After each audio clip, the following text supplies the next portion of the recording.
Hello everyone. Thank you for joining us today.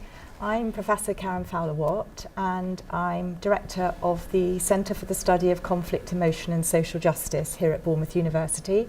I'm also a journalist by background. Our centre is called CESJ for short, and we're delighted to be hosting this important two-day event. CESJ is a collective of scholars, early career researchers and doctoral students, and we're all committed to and champion interdisciplinary research. Our work is focused on three research themes: conflict, emotion and social justice, as you can tell from our title. And we have a particular emphasis on inequality, diversity and marginalisation. A key aim when the centre was founded 5 years ago was to establish connections between social justice, conflict and emotion by drawing on the work of colleagues both across our Faculty of Media and Communication here and beyond, both nationally and internationally. So today's event is very exciting for us.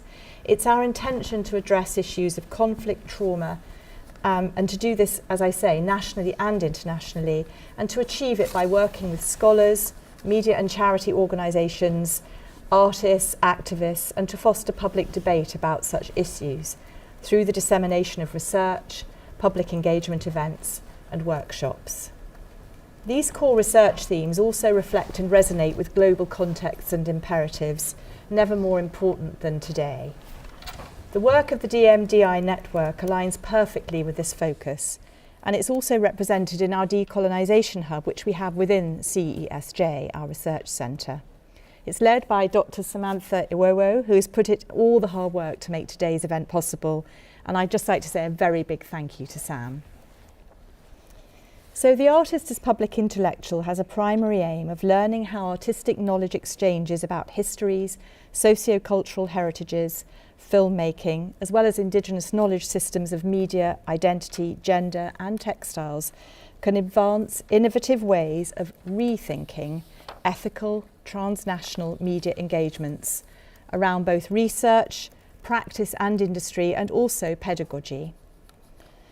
The network here is comprised of 3 universities and 31 scholars, artists and media practitioners, and this event allows us to present an artistic showcase seeking to develop north-south transnational media collaborations.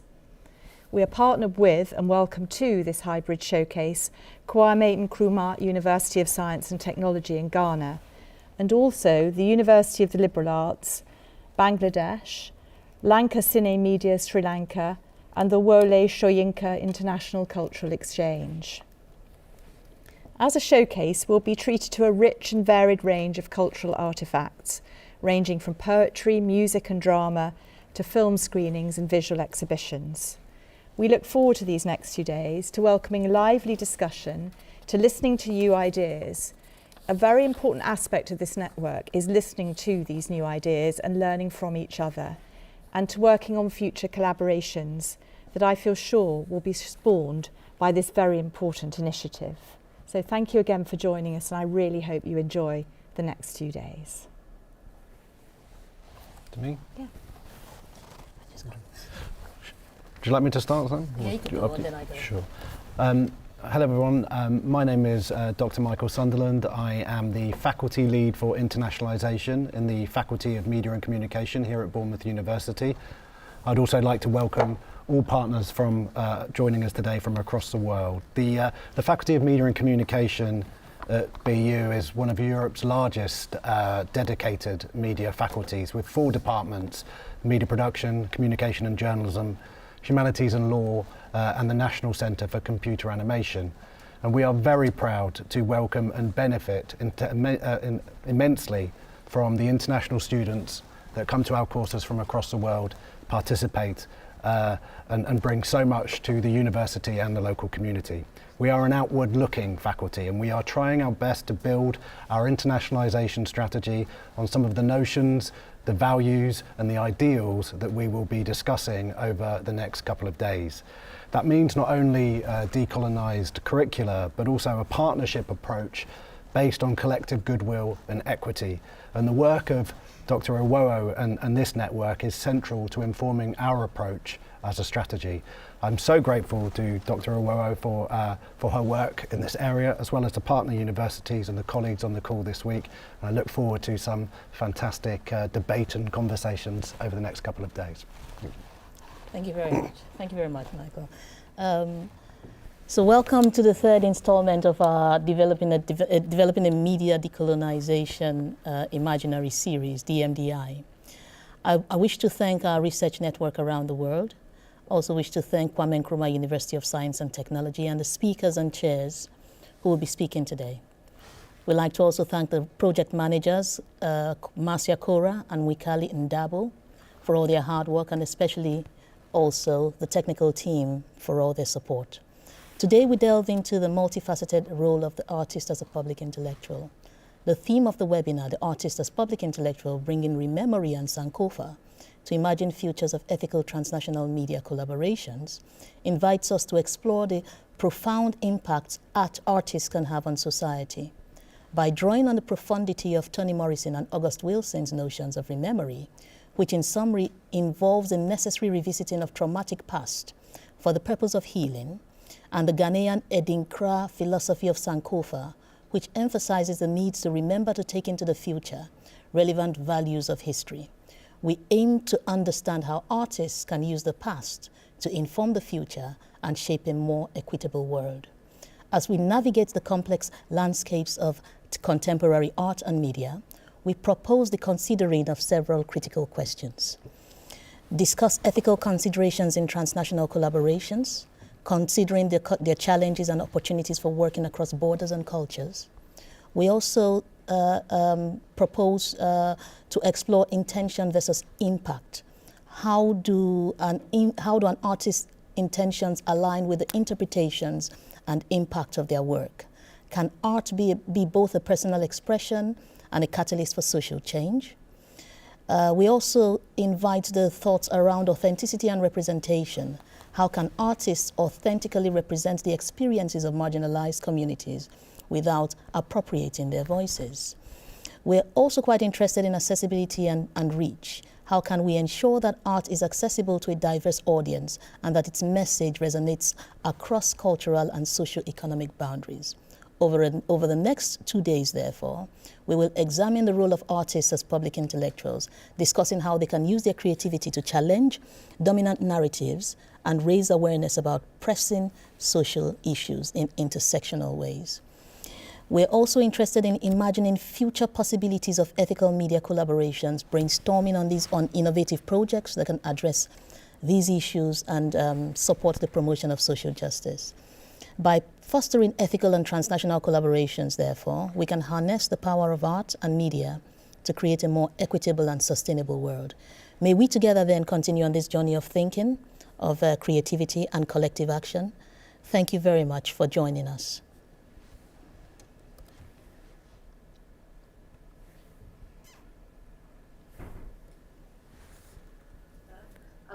I hope everyone is well. I'm Toni Morrison, and I extend my welcome to all the attendees from across the globe and here at Bournemouth. I'm also pleased to see the outcome of all Samantha, her international partners and colleagues' work in bringing everyone together for the Artist as Public Intellectual. I work as the Knowledge Exchange Manager and sit on the Innovation Funding Panel here at Bournemouth University. And I met Samantha through her project funded by the Higher Education Innovation Fund, which promotes innovative knowledge exchange across all of our faculties. Through my many years in higher education in the UK, I've seen the word innovation change from being largely synonymous with the sciences to one which is closer to its true meaning. Innovation is an expression of creativity in whatever discipline or practice, whether as a film director, a musician, an engineer, a philosopher, or a parent helping a child to learn about their world. The artist as public intellectual takes innovation, creativity, and the imagination which inspires it a step further into the realm of healing. Every culture and every people dream, and those dreams, whether waking or sleeping, provide us with opportunities to see the world anew, to bring about a change which will let go of the past, carrying with it only those precious aspects which have touched our hearts and can create a world with greater recognition and exchange of ethical and socially beneficial activity for humanity and for the planet, including those who are our audiences and collaborators as artists. I'm a traditional artist myself, and each day this offers me an opportunity to view the world, my work, my research, and my community, which is a global one, with the artist's eye. It's humbling to encounter others, such as those here today, who bring their own vision, their own collaborations, innovations, and cultural traditions into the public sphere, to create artistic knowledge exchanges that take us beyond the surface and into a new landscape, a new celestial mansion where past and present meet to generate something innovative. I hope that everyone enjoys this wonderful opportunity for seeing, listening, and exchange. Knowledge exchange is active and it connects the academic with industry, which makes it powerful. And we are all part of this now, here, today. Great things come from our gathering together, and thanks so much, Samantha, for bringing this opportunity into being.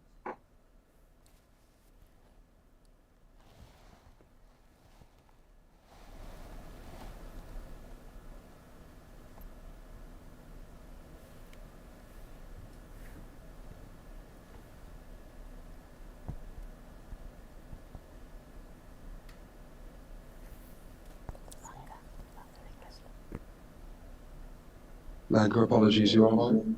Hello, thank you so much. Hello, I'm Lanka Bandaranayak, a South Asian industry partner of this project. We at Lanka Cine Media are truly honored to stand as the South Asian industry partner in this broader Developing Media Decolonisation Imaginary initiative. This partnership represents a significant milestone in our shared journey toward reclaiming and reshaping narratives within the media landscape. For far too long, media has been a tool of external influence, often overshadowing the diverse voices and rich cultures of the global South. Through our collaborations in this project, we are committed to fostering a space where stories are told by the people who live with them, ensuring these narratives are not just heard, but respected and celebrated. Together, we aim to challenge dominant paradigms, decolonize the media, and create a more inclusive, equitable platform for creative expressions and cultural representations. This is not just about content, it's about empowering communities, reclaiming identities, and shaping the future of media on our own terms. We are excited to embark this transformative journey with all of you, and we look forward to the conversations, collaborations, and change that will unfold. Happy to be part of this event, artist as public intellectual. Thank you for this opportunity, and let's make this history together. Thank you. So we will be. Oh, she's finished. So we now will be. So we now will be going to our panel, to our chairs, who will be walking us through panel one.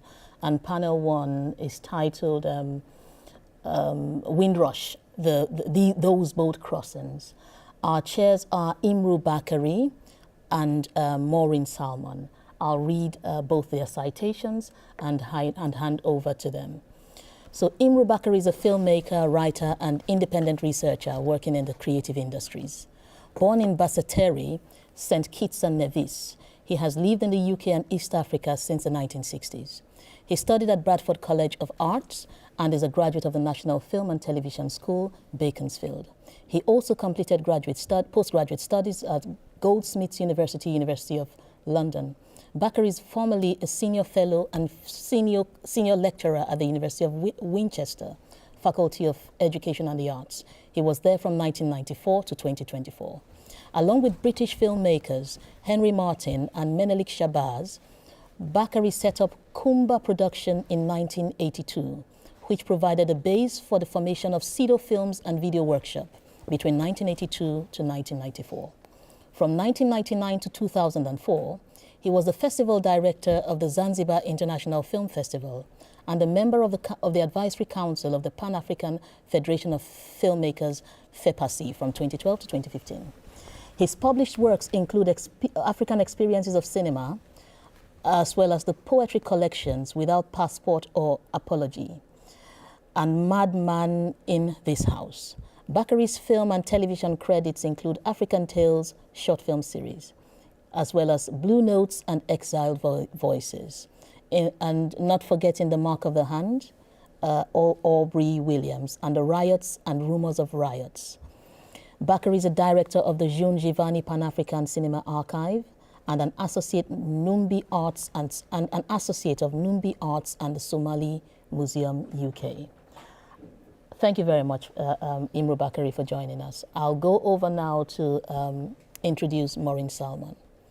Maureen Salmon is Associate Dean of Knowledge Exchange for London College of Communication, University of the Arts, London.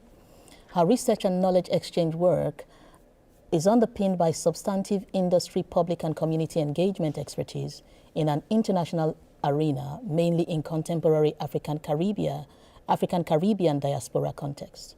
Salmon's knowledge exchange leadership practice is rooted in decolonized anti-racism, equitable and ethical practices, where the outputs are aesthetics, artistic and cultural products.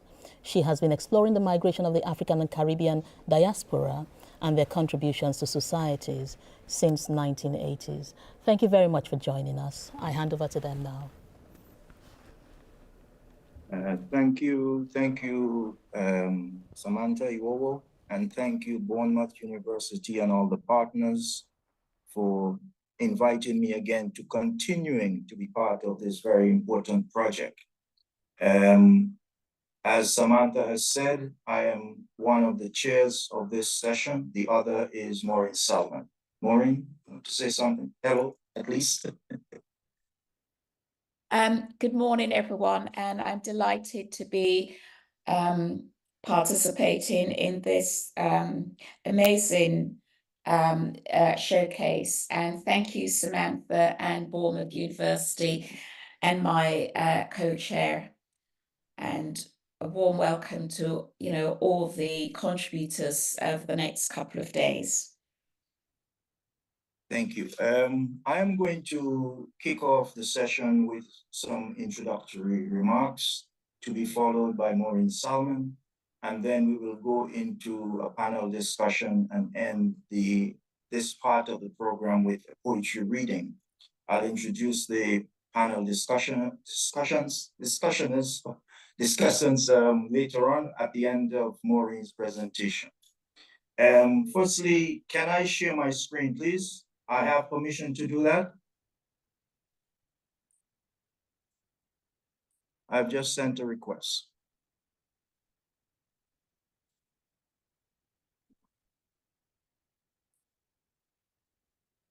Okay. Okay, thank you very much. Okay.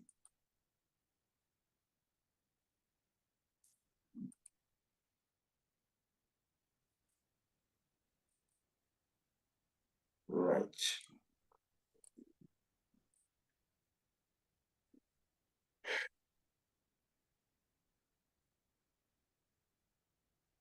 So,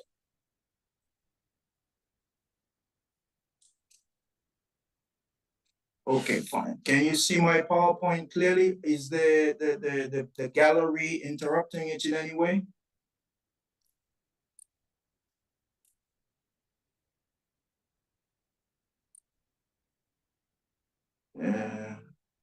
All good, all good. All good. Okay, fine. Here we go. Thank you very much. I have titled my presentation, Decoding British Post-Colonial Migrations and Coloniality. And of course, the title of this panel is Windrush, Those Boat Crossings. I'll be making just some brief remarks, and I hope to offer hopefully some notes that might help to provide some pointers to a critical framework for the panel discussion itself, and perhaps offer some comparative references for points that other panels might be making over the next 2 days, and indeed discussions that might go on into the future, which are, of course, around, particularly in the framing of this panel, what I would term migration stories and their related global mythologies. I have framed the title in a way to be slightly oppositional, to present this view as an understanding of British colonial migration in the post-colonial era and what I would call its precarious presences in the contemporary. I would probably be a little bit anecdotal and given the time, but also with recognition of the much more thorough and engaged approach that the subject deserves in the next few days and of course within the future. Firstly, I want to begin with reference to John La Rose. John La Rose, 1927 to 2006. And I've used his words, "We did not come alive in Britain," which was the title to a presentation he made in 1976. It has been republished in the anthology, Here to Stay, Here to Fight, A Race Today anthology, which was published in 2019. In that statement, John La Rose argues, and this comes from the preface to that publication, that Britain's 20th century Black political movement was connected to global movements against colonialism and imperialism. And here he is linking his own formative years in the Caribbean to his later years, which he spent in Britain. Now, John La Rose's career, like so many of his generation, could be explored from a number of different relationships.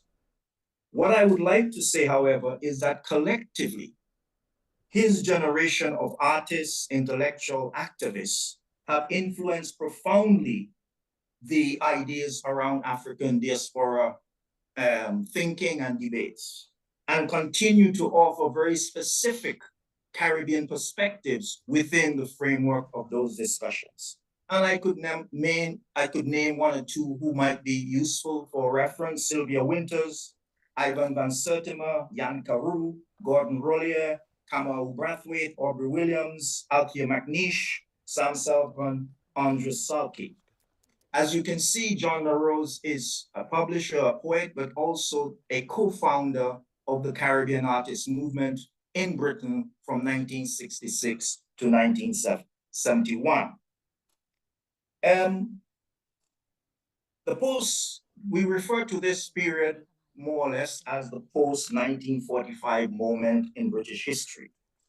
That moment, however, is encompassed within a history of the 20th century, but also not only referencing lives such as C.L.R. James and Una Mason and Harold Moody, for example, Claudia Jones, not to mention a few more, but also a moment in a continuum of migration over centuries of British history. And this has been written about by people like Hakeem Eddy and Marika Sherwood, for example. It is important for us to understand that the trade in Africa, the British trade in African slaves, was ended in 1807. Slavery in the Caribbean was ended in 1834, between 1834 and 1838. Slavery was never perhaps legal in Britain. And this is what the James Somerset case signifies, and which is why it's very important for us to note this case. James Somerset, an enslaved African who was brought to Britain, challenged his master's, as it were, right to take him out of Britain as he was leaving. A famous case in British legal history, etc. However, that notion of slavery not being possible in Britain provided a context within which people like Frederick Douglass, the first singers, the African choirs from South Africa, for example, could visit Britain and experience some degree of liberty. However, the desire to remove the presence of Black people from Britain has been in existence since at least the 16th century, Elizabeth I. Hence, British slavery was organized out of sight in the Caribbean and out of the mind of the British public, even though it was nurtured by the imperial ideology of its culture. And this is important for us to understand this sort of formation of this relationship that then finds itself in a substantial kinds of presence after 1945. In 1945, a report was published, the Moyne Report, by the West India Royal Commission. This was done on the back of work on the basis of a survey of conditions around the British Caribbean islands between 1938 and around 1940. Of course, there was a war from 1939. And in that report, which was published in 1945, it was noted that the economic foundations of slavery had remained unchanged for 100 years. In other words, from 1838 until 1938. Nothing fundamentally had changed. That report probably noted and was precipitated by the emergence of restless, as it were, natives in the Caribbean. What we could term the emergence of the urban Caribbean working class from the 30s, early 30s to 1938. The rise of the urban working class protesting against the conditions and moving towards or demanding certain kinds of social justice. I want to suggest that the prevailing conditions documented in the report define the push factors which the logic of British colonialism, or within the logic of British colonialism, which produced the historical post-1948 migration wave that provided the foundation for the late 20th century African Caribbean presence in Britain. Let us not be clear about my position on this. It had nothing to do with coming to rebuild the mother country. It was about the conditions of the Caribbean itself, but equally with the pull factors from Britain within the shifting global context, and which continues to shape the contemporary, what I would call coloniality of the African Caribbean presence in Britain, including also internationally the notion of things like the Commonwealth, the kinds of, it framed the debates around the reparations movement, all the debates and contentions and agonizing around its issues, and indeed the issue of citizenship, which includes not only belonging to Britain, but the right to remain in Britain. Now, Stuart Hall, in one of his seminal studies, Reconstruction Work, Images of Post-War Black Settlement, which was published in 1984, interestingly began to revisit images of this wave, this migration wave from 1948 into Britain. Some of it we are already familiar with through newsreels, and of course there's been a lot of published documentation of this period. And of course the name Windrush emanates from as a symbolic signifier of this particular occurrence. Hall, in this study, looking at picture posts, which was the news, one of the popular news outlets of the time, asked a number of critical questions, which studying the photographs, he really thought it was important to ask ourselves, who were these post-war people? Who were these people who were marked as social immigrants? They were marked as immigrants coming to Britain, and of course, represented in the media as we will see, problems.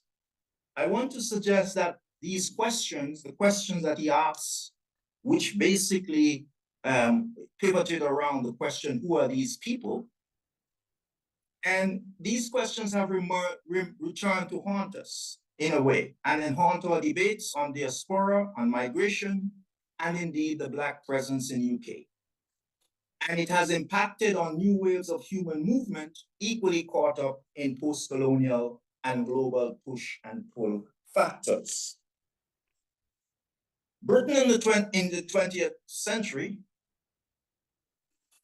in its post-coloniality, where reparations, identity linked to assumed proximity to the migrant journey, deportations linked to criminalization, and what I would term domestication, have been debated and are being negotiated in terms of an establishment that wants to maintain a status quo, steeped in imperial ideology and colonial culture at home and abroad, and a community in search of equity and social justice. And it's out of this that I would say the Windrush mythology, as it were, emerges. As a major part of the current British cultural political contentions, there seems to be an issue around the question of diversity and inclusion in Britain. In the 21st century, who is acceptable and who is unacceptable as defined by the established social desires and ideological expediency. This, of course, is not new. This is a question also. There is also the question of Black diversity or African diversity, as it were, Caribbean diversity for that matter, and notions of inclusion, and of course, the various negotiations of identity. And here I want to pivot around this question, the work of Cheikh Anta Diop. Among other things, his publication 1959, The Cultural Unity of Black Africa, in which he argues or suggests that migration narratives are essential to an understanding of African identities and enforced cultures. And if you look at the mythologies of being, of coming into being of various communities across Africa, there's always in some way a migration story. And I want to use this as an important starting point in decoding the notion which is signified in the title of these comments. I then want to refer to Aimé Césaire, importantly from the French Caribbean, importantly one of the founders of the negritude movement, and that wave of migration mirrored in the British context by people like C.L.R. James. Césaire represents a constituency that went to Paris in the 1930s. And in his important book, Discourse on Colonialism, published in 1955, he makes some observations about Paris, France in the 1930s, which I think resonate or will resonate with the British experience in the 20th century and in the contemporary. He says, we had come from different parts of the world, French, imperial, colonial, territories as well. It was our first meeting. We were discovering ourselves. And he says, this was very important. The significance of this, I would like to say, lies very much if you look at the film we're going to discuss in a few minutes, No U-Turn, you see again this sense of self-discovery, this sense of getting to know others within and across the African continent. Césaire goes on to suggest that the solidarity that was built around this group was really to resist the politics of assimilation. And I want us to take this very seriously, because if we are seeking social justice, assimilating into a racist, crypto-fascist society is not an option. His concerns, as he put it on page 78, were the decolonization of our minds, our inner life. At the same time, we decolonize society. For the colonized, therefore, and these are some concluding notes, the metropole is a place of discovery.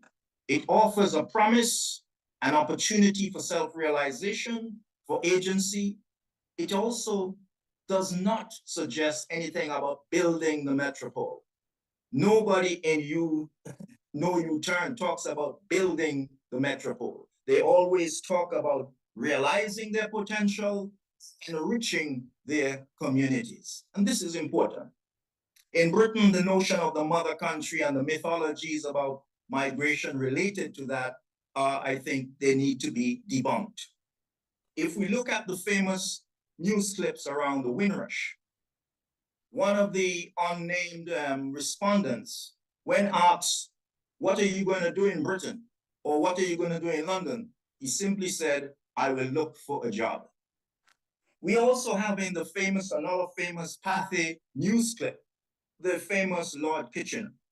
And of course, the picture you're seeing on the screen, he's posing with a contrabass, an upright bass. It is not a prop. He actually played the instrument. And I want to emphasize that he was not some kind of frivolous calypso from a sea and sun kind of place. He was a seasoned musician, okay? When he delivered this legendary Quayside edition of London is the Place for Me, I want to suggest if you look at the lyrics of that song, you will see he was talking about participating in what I would call the post-1945 urban euphoria that was evident in the metropole in the post-war years.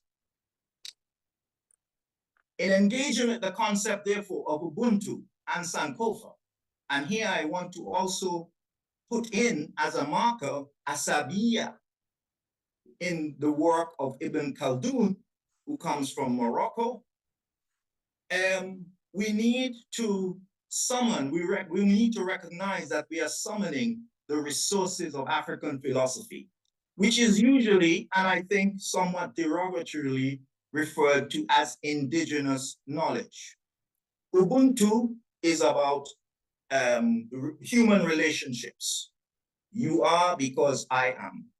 Sankofa is about looking back into the past from the present to define the future. Khaldun's notion is about how do you build community solidarity and community. Hence, and I hear in this last statement, I refer or reflect on the work of Sylvia Winters, for example. Within the rationale of today's event, these concepts propel us towards the essential question, as Winter has said across her work, what it means to be human, and indeed what it means to be human in the modern and contemporary world. I end with two photographs here, one from 1956, 30,000 color problems. And if you look at the photograph, you will see what the problem looked like in 1956. And the other photograph is a still from No U-Turn. So thank you very much. And I would like now to ask my co-chair, Maureen Salmon, to take over, make a presentation, and we will then continue with the session. Thank you very much.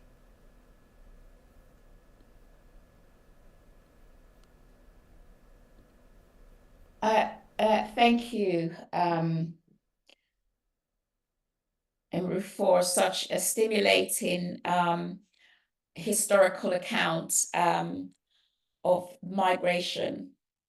That set the context for what I'm about to say, because the work that I have been doing at the University of the Arts with students and staff is very much future facing.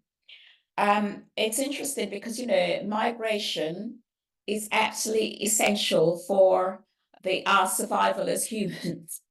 So, you know, anything that comes in the way of trying to disrupt it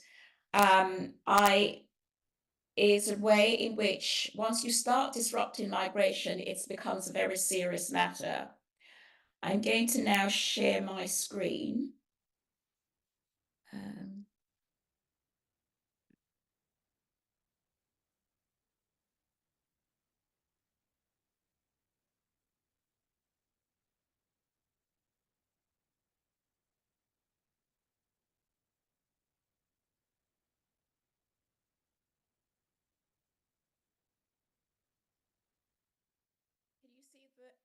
my presentation?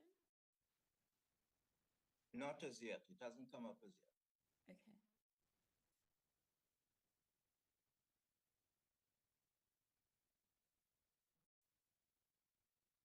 Try clicking your screen down the right-hand side.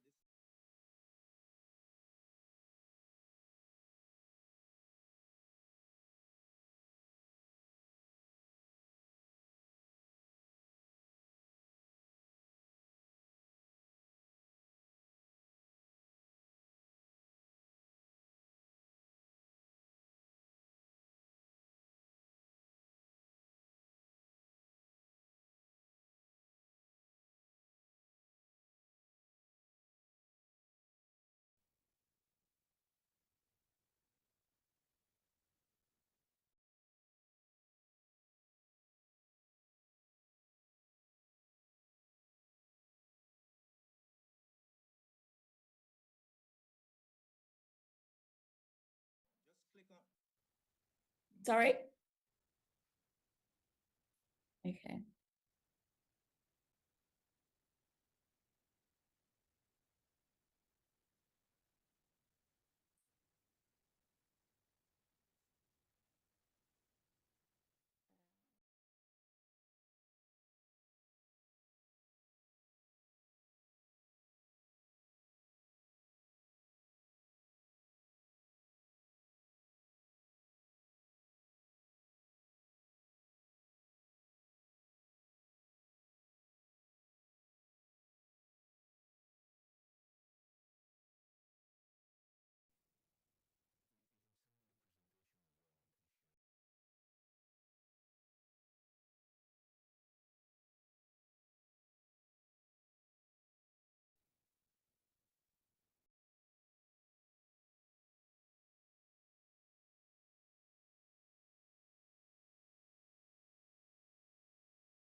just to recap, I will talk about Made in Jamaica, which is an exhibition self-curated in 2018, which coming into higher education, mainly having worked, in industry and in a wider community engagement context, is how you introduce, the concept of Windrush and migration of African and Caribbean people within the university.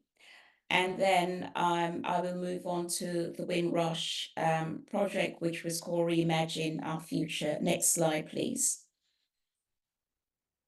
So this is Made in Jamaica, and I've been in the university for about 5 years and never talked about, my background, culture, or origin. And just to say that I came to the UK in 1972 and in my early teens. And so it's very much identified as part of the Windrush generation. And this exhibition, next slide, please, Made in Jamaica, was really fundamentally about who I am, what shaped me as an academic and cultural leader. And all of that was rooted back to being of Jamaican heritage, being of African and Caribbean background. And what was absolutely fundamental for me was growing up in a newly independent Jamaica, where we had the pledge and a motto that talks about out of many, one people. And we used to recite the pledge every day at school and talked about our place in the world. And so that was the backdrop for me. And in this showcase, you can see a dress that I what I brought to the UK, my Jamaican passport, and also my British passport, and a number of influencers during that time. And I started off by sharing these with students. Next slide, please. So these are I encourage students to start to curate their own exhibition, which was part of the Reimagine Our Future exhibition. And one of the students brought in a case from the family archive. And this was something that, the students had never thought about or had conversations with their parents. Next slide, please. So at the heart of the Reimagine Our Future, I invited the British Nigerian storyteller Peter Badejo in, and Peter had been exploring migration of Black people to the UK since the 1980s. And in 2000, he had the site-specific work called Emijo, The Heart of Dance, which was an inversion of Joseph Conrad's book. So we shared that, the documentary from 2000 with MA documentary students, design students, to help to start a conversation around the migration. And out of those conversations emerged the idea for the film Forging Ahead. Next slide, please.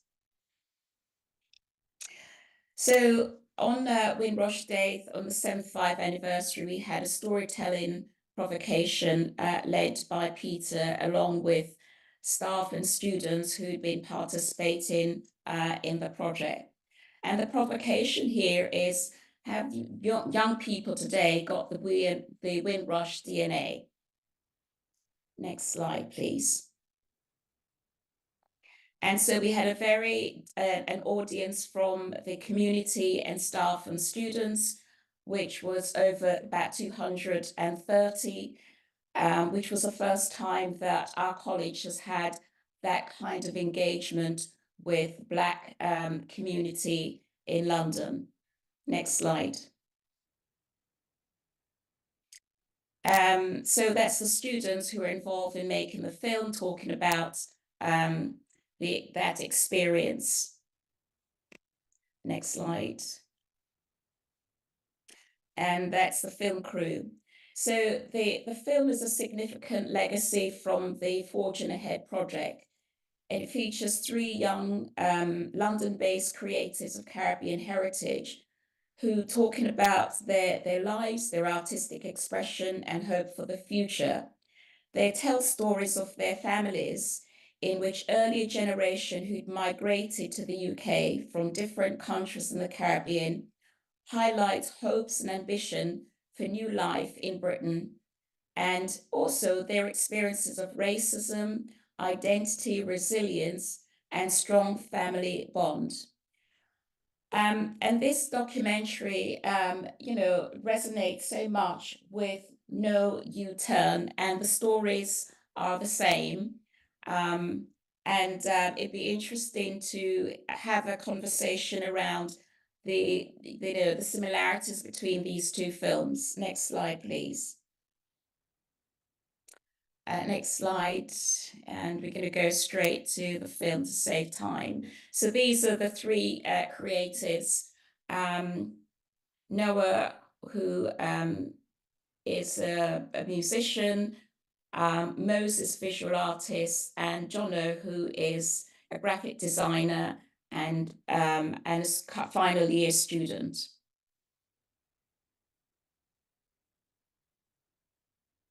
Thank you.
The sacred kiss,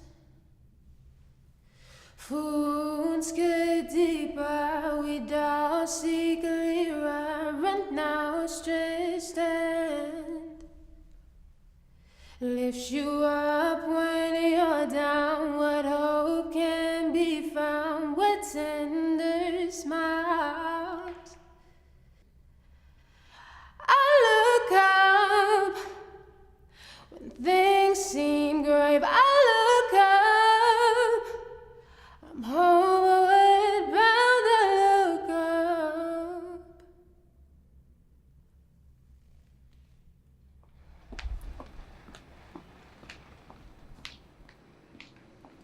So my name is Noah Sabai. I'm 24 and I'm a singer-songwriter. My musical journey really began, I'd say actually probably before I was born. All my family, we sing, we play instruments, even at home, but actually releasing music, I started in 2020. Even when I was young and people would ask me, where are you from? I would say Jamaica. And even though when I was younger, I had actually never been. The first time I went was when I was 21. So when I was growing up, I'd actually never gone. But if people ask me where I'm from, that's where I would say. And I think that definitely, that helped me. It was my grandparents who came via the Windrush. But my mum, she was born here, but she was raised in Jamaica. So when she was very young, she went back home and then lived there until she was 19 and came here. My mama is the kind of person that in the face of adversity, she kind of just goes into focus mode. And perhaps that's probably why She never communicated many of her negative experiences with me, to be quite honest, but I know there were some. There were obviously going to be issues of race, which were highly unpleasant. I think that was implicit. Only recently has she shared some of the experiences that she's had actually to do with that. You know, people would say really harsh things on the street. She went to help somebody. She went to help an English woman, like cross the street, elderly woman. And the woman turned around and said, "Take your black hands off me."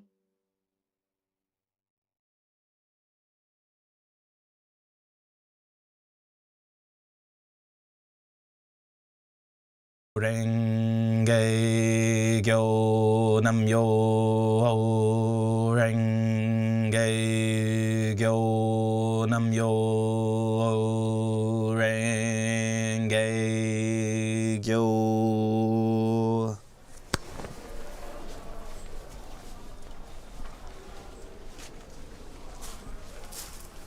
I live life. In life, I live life. And if you're referring to what I do for a living, how I make money, I sell art. It has a few dimensions to it. One dimension is the physical aspect of my work, which is a lot to do with different found objects and materials and textiles. And the more conceptual side of my work is how those materials and textiles and found objects work together to create an entire image, a complete image. And it becomes almost like a puzzle of how many different narratives and objects can I get into one piece and find an equilibrium amongst them all. So my surnames, Kikin, is from the French Caribbean. It's actually from Martinique, but my grandma, she lived in Guadeloupe. She was born in Martinique, but lived in Guadeloupe. And Nichols is from my father's side of the family, which is Bajan, Barbados.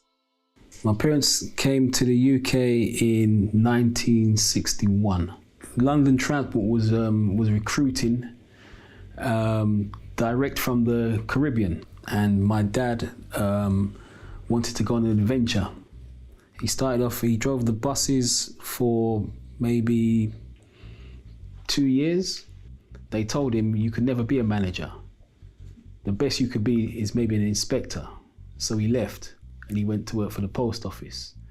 And at the post office, when they were setting up their computer division in the 1960s, they didn't have the staff. So because he's very intelligent, so he was like the first black computer programmer in this country in like 1965.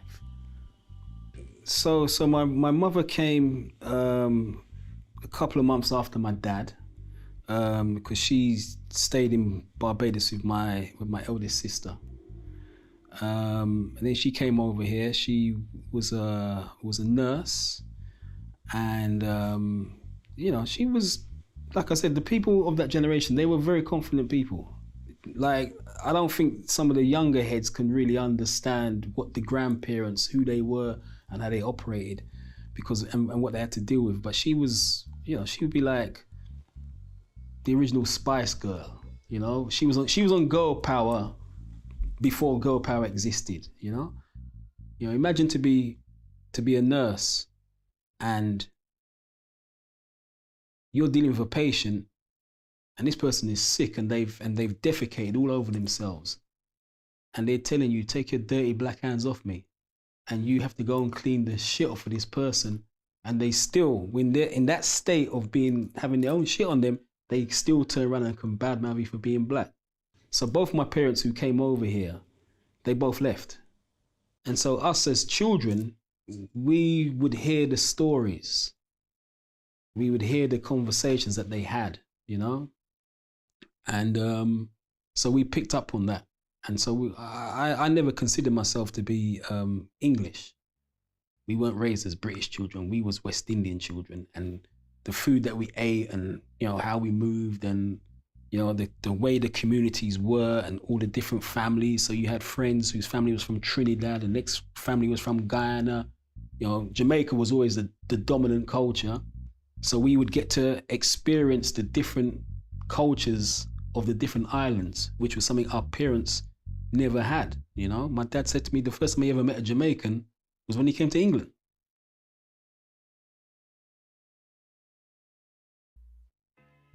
I was born and raised in East London. I say I'm a Bayesian Brit. It's just the culture that I've grown up in. I'm proud of it. I'm happy to embrace it and take pride in it. My whole family, everyone's Bayesian, everyone's got that accent.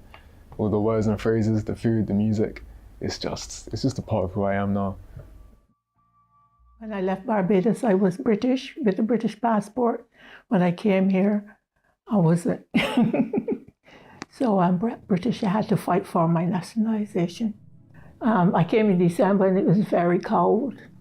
And I had a winter coat, but I didn't have any boots. So I went to work for a few weeks in my sling bags in December. You get on the bus, and the bus would be full, and there would be a seat next to you, and no one would sit there. And you go back to a room with 3 other girls that you don't know, that you've never known, and you have to live with them in one room. It wasn't easy raising kids because you knew what you went through, and you know what your kids can go through, and you put your positivity into your kids and let them know that they're worthy and that they shouldn't be feeling uncomfortable for who they are. But they did experience some stuff, of course. My childhood memories are great. They're fun, they're funny, and that's because my parents provided a safe haven. And I have so many memories of my parents making us laugh. My mum says that I begged her for a year from the age of 4 to play the piano, and she did her very best, bought her a very old piano, and I said it wasn't in tune. Got a piano tuner who said put it on the next bonfire. I don't know how they did it, really, to even get a piano. My parents are also very creative and open to whatever my brothers and I were saying we wanted to do with our lives. So my desire to work in the classical music industry, they were excited even though they didn't understand what the trajectory would be like for me. They just knew it would be tough, but they were supporting 100%. I remember practicing the piano in one of the places we were living, and our neighbours were racist, but we sort of suspected it, but to be honest, we just kept ourselves in our own little corners, but we had to share a stairwell. And yeah, I was practicing, and next thing I know, the front door's being bashed in, the glass, and the shouting, nigger, whatever. And my dad jumps up, my mum screaming, everything getting crazy. I think my dad called some friends who lived locally, police, of course, and it did traumatize me. I stopped playing the piano for 18 months or something, 2 years. I just didn't want anything to do with it because the impact of what I wanted to do was too much for my family, in my opinion. They never said that. I just thought, I can't do it. I'm very comfortable at home. It's like my sanctuary. Maybe it's why I'm so introverted now, because I feel like I've got that to go home to all the time. I'm like, it's normally a pretty happy place. I don't know, I feel like now I'm a lot more, I believe that a lot more of this stuff is possible. I think I had a phase where I was just really doubtful, and I guess a lot of my ambitions were kind of cut short because I just thought, oh, it's not possible, or maybe I'm not at the skill level to do it. But I don't know, I just feel like now, as I'm kind of progressing, things that I'm doing, working with my brother, I just know that we really have the potential to actually like achieve our dreams, and it's not unrealistic. So I don't know, having that mindset now is just kind of not doubting that I'll actually get there. It's just like I can rationalize and make goals instead of dreams.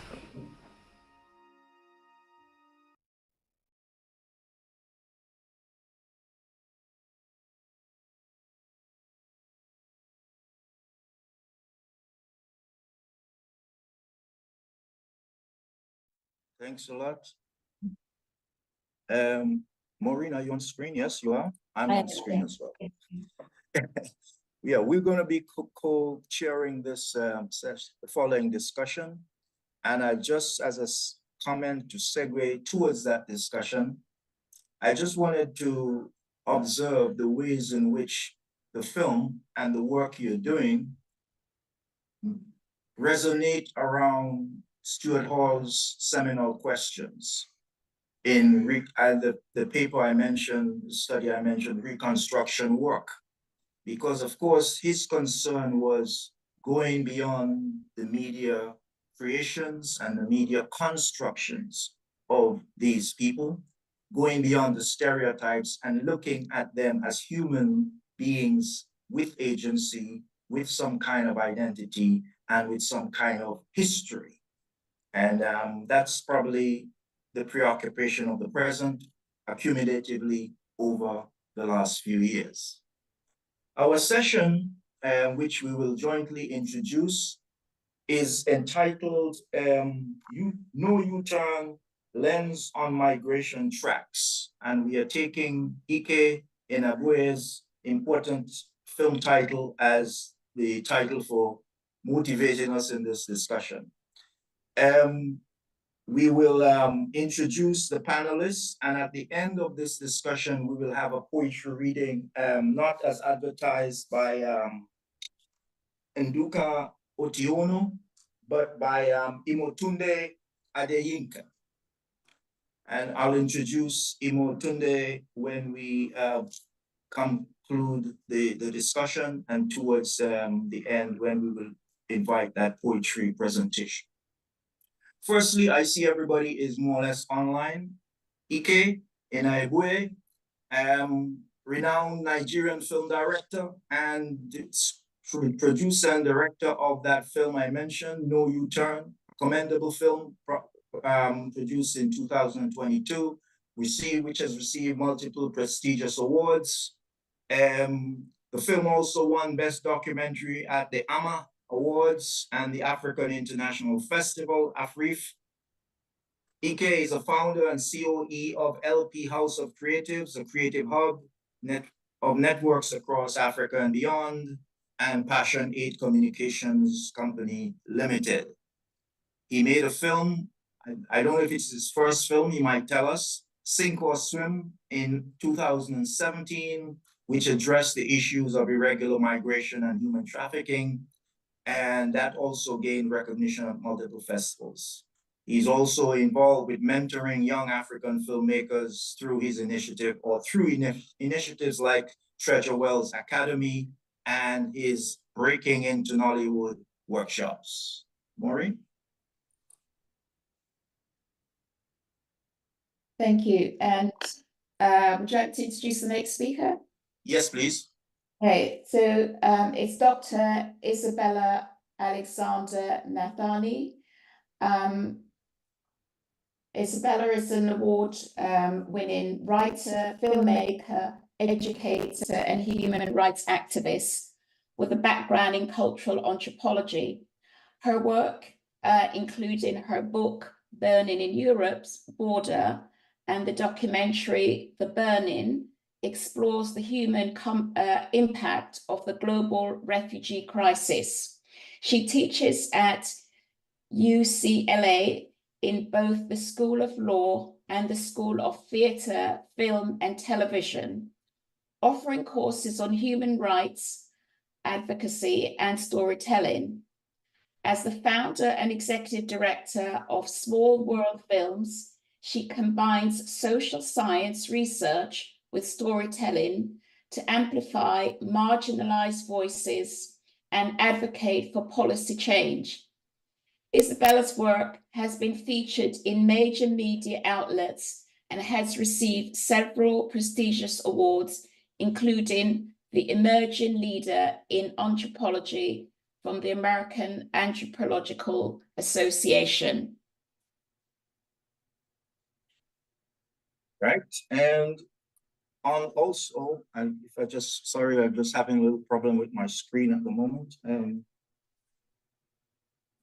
Yes, our next discussant is Hera Lorandros, PhD candidate at King's College London, who is researching how inclusive migrant films and film cultures can influence broader cultural understandings of migration.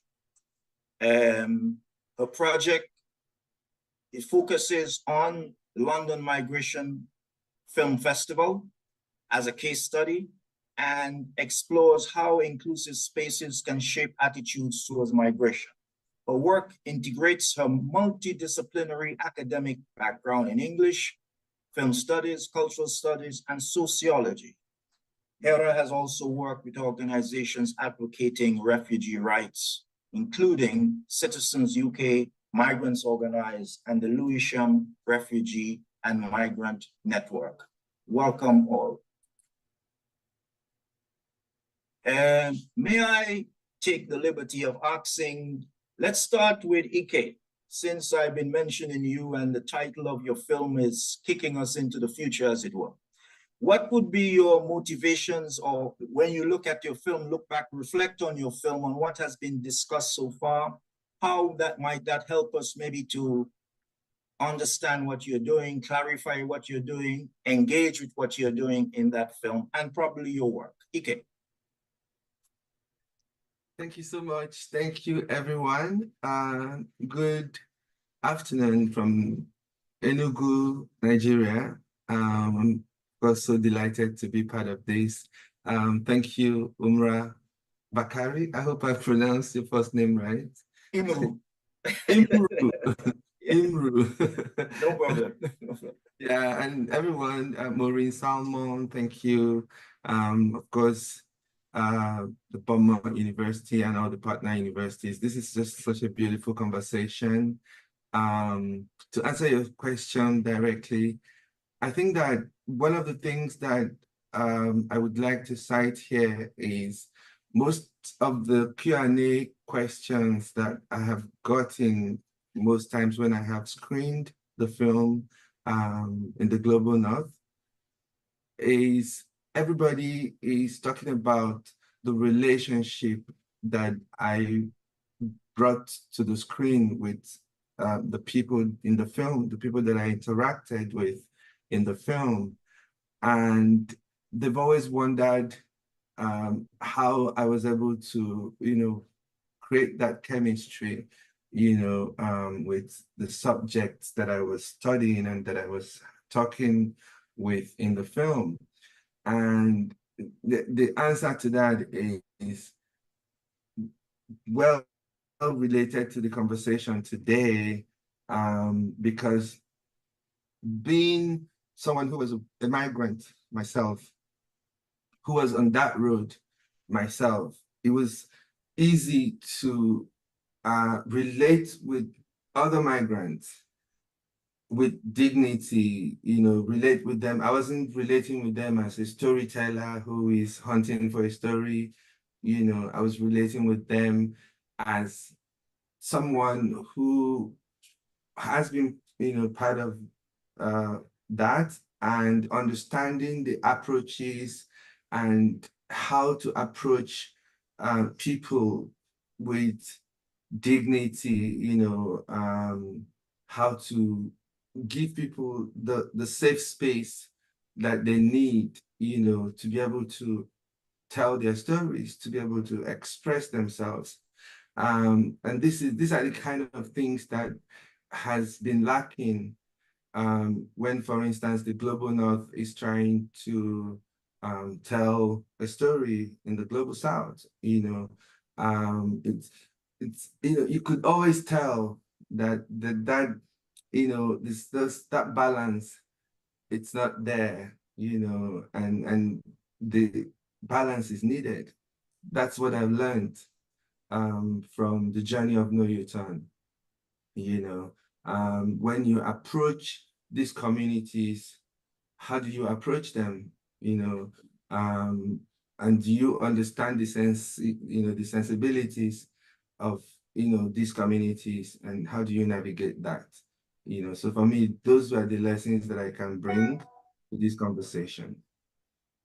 Just as a follow-up question before we move on a little bit, was that something as a sort of cumulative from the first film you made, or at least the film you made in 2017? Yeah, so with Sink or Swim, I would say yes. It was like a growth process from 2017 when I made Sink or Swim, because Sink or Swim was a multinational project where I was filming in Ghana, and I had actors from Kenya, actors from Zambia, actors from Nigeria, actors from Ghana, So it was also important to understand, how to navigate all of that, because everyone is coming from a different kind of industry, even though we were in Africa, but again, the sensibilities are different. And it was important to also pay attention on how I navigated that. And also, of course, filming in Ghana, for instance, was me coming into communities where I was sort of foreign, So also trying to understand what is important for the community, understand places where you're not supposed to go at certain times, maybe like, for instance, we filmed a lot by the beach, and we had to spend, overnight at the beach. We had to find out from the local community if that was okay, because sometimes there are communities where it is forbidden to go to the waters at night, for instance, So some of those things, it was important that we studied all of that. And yeah, so that kind of prepared me for No U-Turn, because No U-Turn now involved a lot of other countries, was moving from country to country. And those lessons, were the things that also helped me make sure that I was, observing what was important in every community. Thank you. Maureen? So in the film, there was reference made to being entrepreneurial, and what I wanted to build on here is to talk about the entrepreneurial mindset of people on a migration journey, and how it's constantly having to engage the imagination, creativity, and innovate to survive. And watching your film and seeing the entrepreneurial in action, and very often people associate being entrepreneurial as about business startup, but it's so absolutely fundamental around our own kind of personal survival. And then the film, the forging ahead and hearing those stories of 2-3 generation of how they're equally having to constantly engage in thinking of a new idea or a way forward, at the same time keep reflecting back. I wonder whether we could have some discussion around that entrepreneurial mindset. Okay. Yeah, to be honest, I think that the entire project of migration for every individual, because it's a project, right? When you decide that there's not much anymore for you where you currently are, and you think that you would have a better life, so to speak, better opportunities across the border, it's a project, and it's an entrepreneurial process. You've got to raise money, you've got to believe that it's an investment that is worth it. You know, so from the onset, it's an entrepreneurial journey. And then when people get on the road as well, what I found was that, and I mentioned it in the film, that most people didn't really, for them, it wasn't really about going to Europe, the place, you know, it was more about what Europe represented, you know, for them. Again, better life, you know, better opportunities, people who are ready to work, but believe there's not enough work where they are, and they want to make this investment to move to a different place. So what I found was that when they actually, even in that journey, when they find a sport that they believe would favor them, they settle. Yeah. They settle. They find that they can do business here. They settle. In my case, when I decided that I wasn't going to continue, and you know, we found ourselves in the Gambia, quickly everybody wanted to start doing something. Everybody wanted what we wanted to know is, what do we do here to survive? What are other people doing? Are there other Nigerians in this country, and what are they doing to survive? They say, oh, go to the marketplace, you will find Nigerians. And we went to the market, and truthfully, we found a Nigerian restaurant set up by migrants, you know, employing migrants. And then other people started to call their families back home and say, look, I'm in the Gambia now, I'm not able to make it to Europe, but there are opportunities here. You know, there are opportunities here. There are things that we have in Nigeria that when we bring it over here, we can make money with it. And then there are things that they have in the Gambia that we can ship to Nigeria and make money, you know. So for instance, we make good leather works in Nigeria, shoes and bags and things. So people started importing these things from Nigeria. You know, sometimes they would put money together because, you know, it's just little, you know, capitals, you know, here and there. But they'll put it together, bring in a consignment. After they sell it, they make profit. And then in Gambia, the fishery industry is like really good. So there was a lot of fish in the Gambia, you know, that they dry. So what they would do is after they sell these things, they would then buy fish and then ship to Nigeria. And, you know, so they were turning over that. And a lot of people started, you know, growing businesses, and they were not interested anymore to go anywhere. You know, if you're telling them about the Europe project, it's like, nah, I think I'm good here. You know, this is working for me, you know. And you would often hear people say, actually, what they think about Europe, for them, the best way to go to Europe is to go for holidays, you know, to have enough money and enough capacity to be able to just apply for visa, just go for holidays and come back. Because the truth is, nobody really wants to stay in that cold environment. You know, so you're living, like Africa is paradise, literally. So it's almost like you're living paradise to go to somewhere that is not as, you know, as beautiful, you know. So once they find something entrepreneurial that they can do, they don't care about Europe anymore. This is what I found. There was a guy that I met in Casablanca, you know, if you remember where I was eating in the market, you know. And the first thing that I noticed when I got into that market was there was a lot of entrepreneurial stuff going on. There was a lot of West Africans selling foodstuff. Like I saw like foodstuff, Igbo foodstuffs, like from my tribe, things that are delicacies for us that I never really expected that, you know, I would see in a market in Casablanca. But these Nigerians were bringing these things and they were making a lot of business out of it. And the guy that I met and I eventually spoke with, has been in Casablanca for 7 years, and he set out from Nigeria to go to Europe, you know, but he's been in Casablanca for 7 years and he's not even interested. He actually said it in the film. He's no longer interested in going to Europe because in Casablanca, he had founded a theater company, for instance. Can you imagine? And they were doing migration theater. And he, you know, and he had Moroccans in his theater group.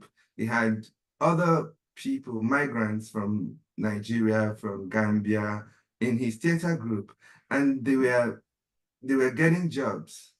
They were getting paid gigs to travel to places within Morocco to perform. You know, so again, I believe that every migrant that you see out there is an entrepreneur, literally. Thank you. Thank you. Do you wanted to follow up on that, Maureen, in any way? You're mute. You're muted. Yeah. No, but I would like to bring in Isabella. And unfortunately, Isabella is not with us. We just got a note that she has had a problem with timing, and she probably won't be able to join. So we can go straight to Hera. Hera, to hear your perspective on the entrepreneurial question. Well, yeah, I mean, you can start there. I would just say you can start there, but in terms of your own work, how does it resonate with your work? Yes.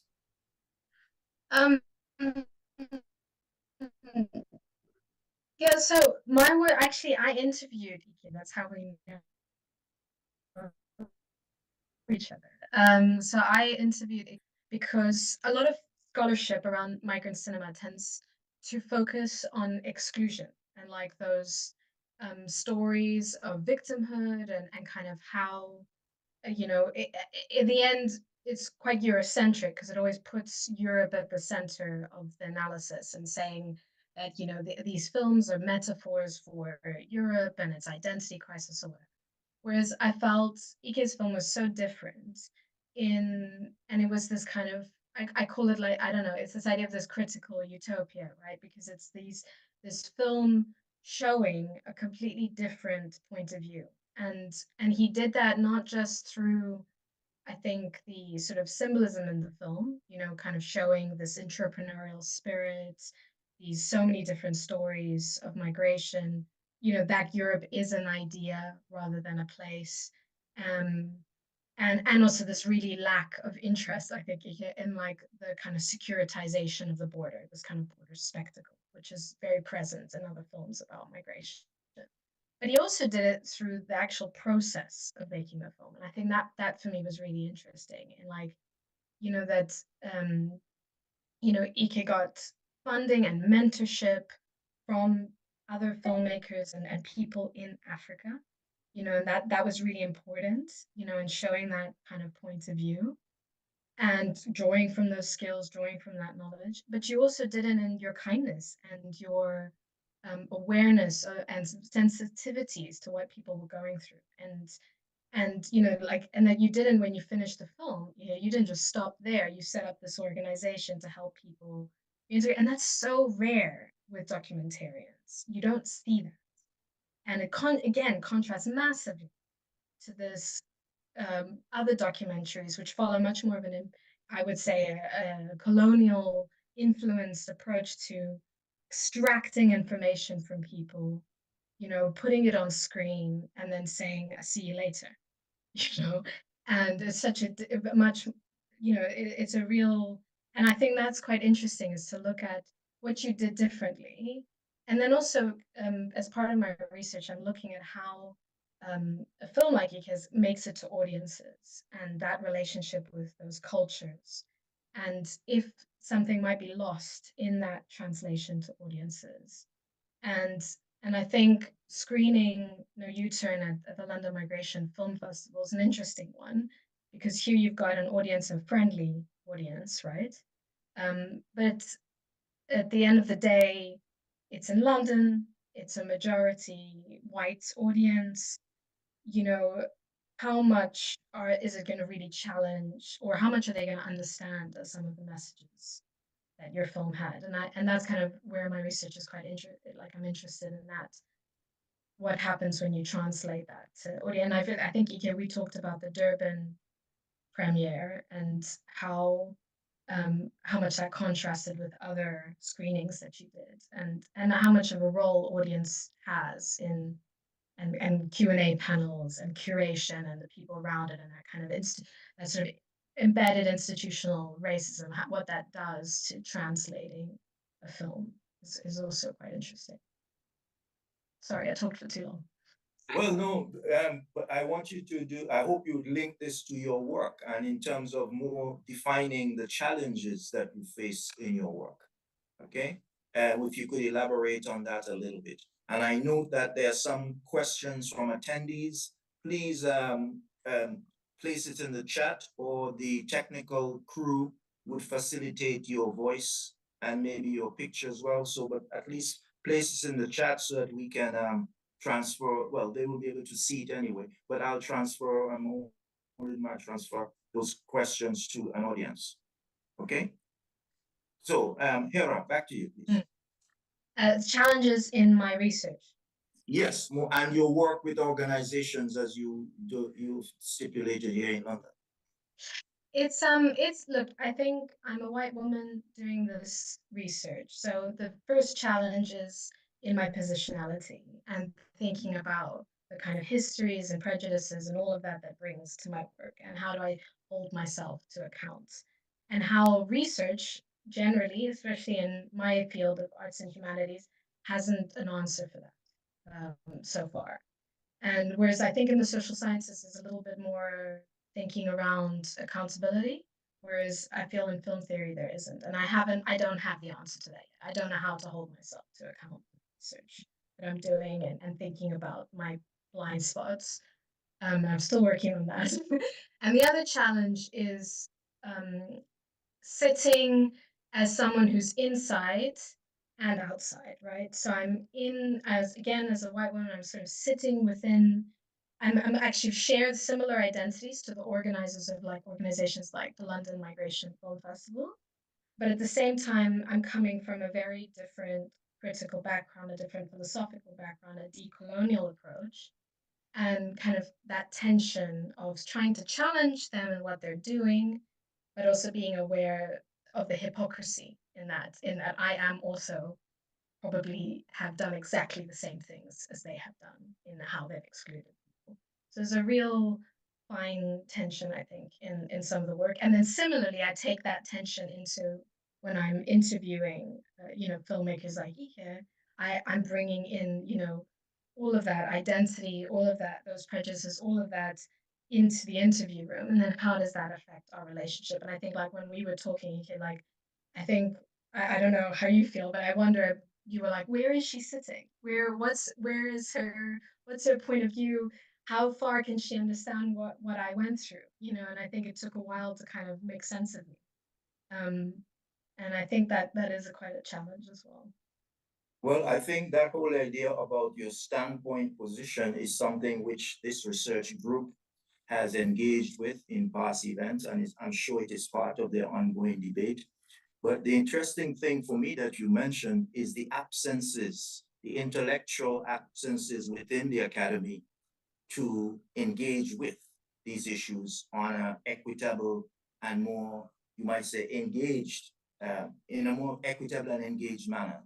And that's part of what it, I suppose the whole idea of flagging up Ubuntu, flagging up Sankofa, for example, is about.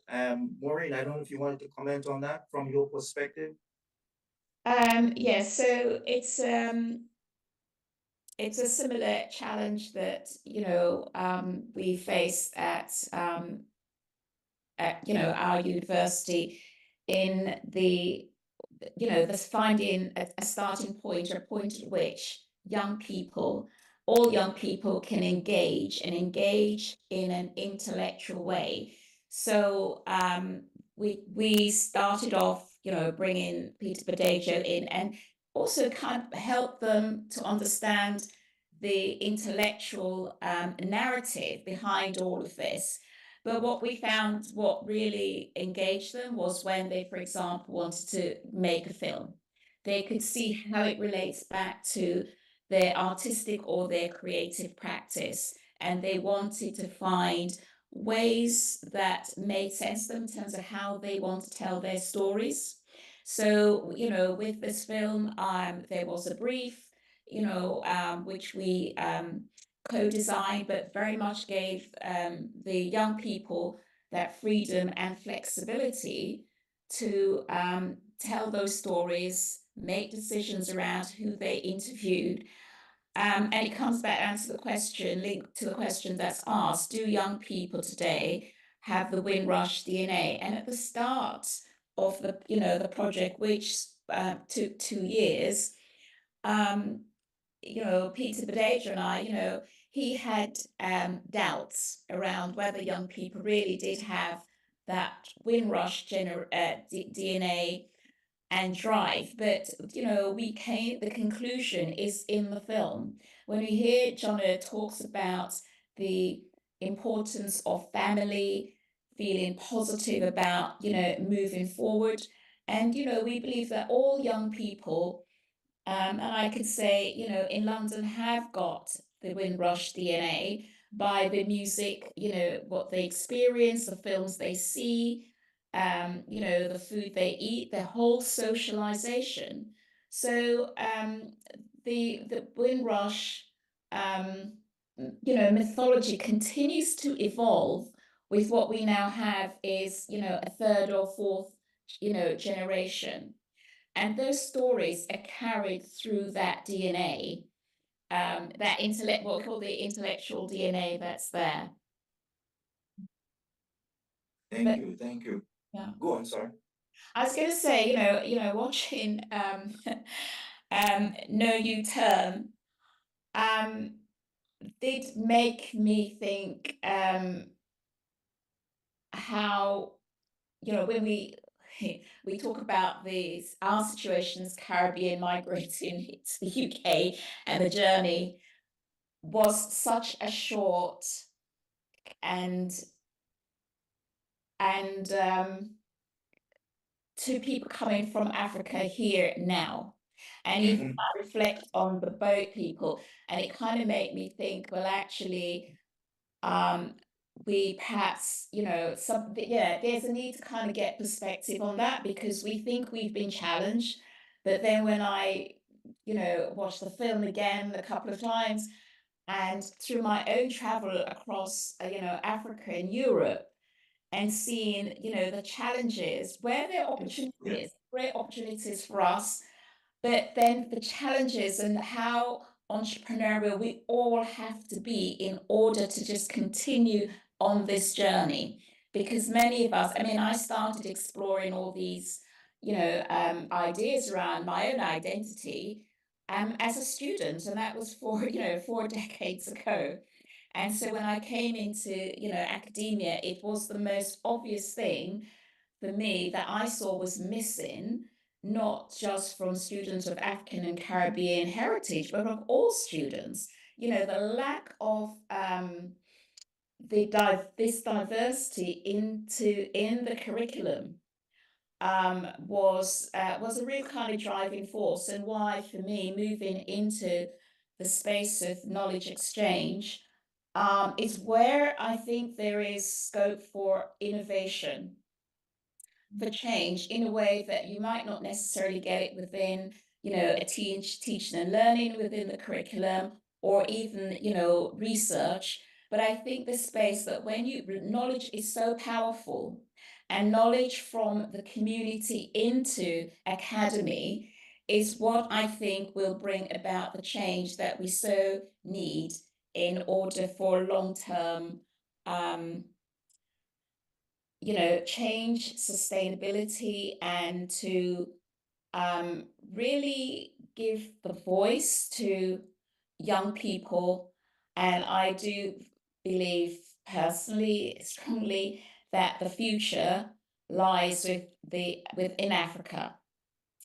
whatever the challenges they are, the developments that I've seen there in the last, kind of 4 decades has been so significant. And I've taught there for, 10 years.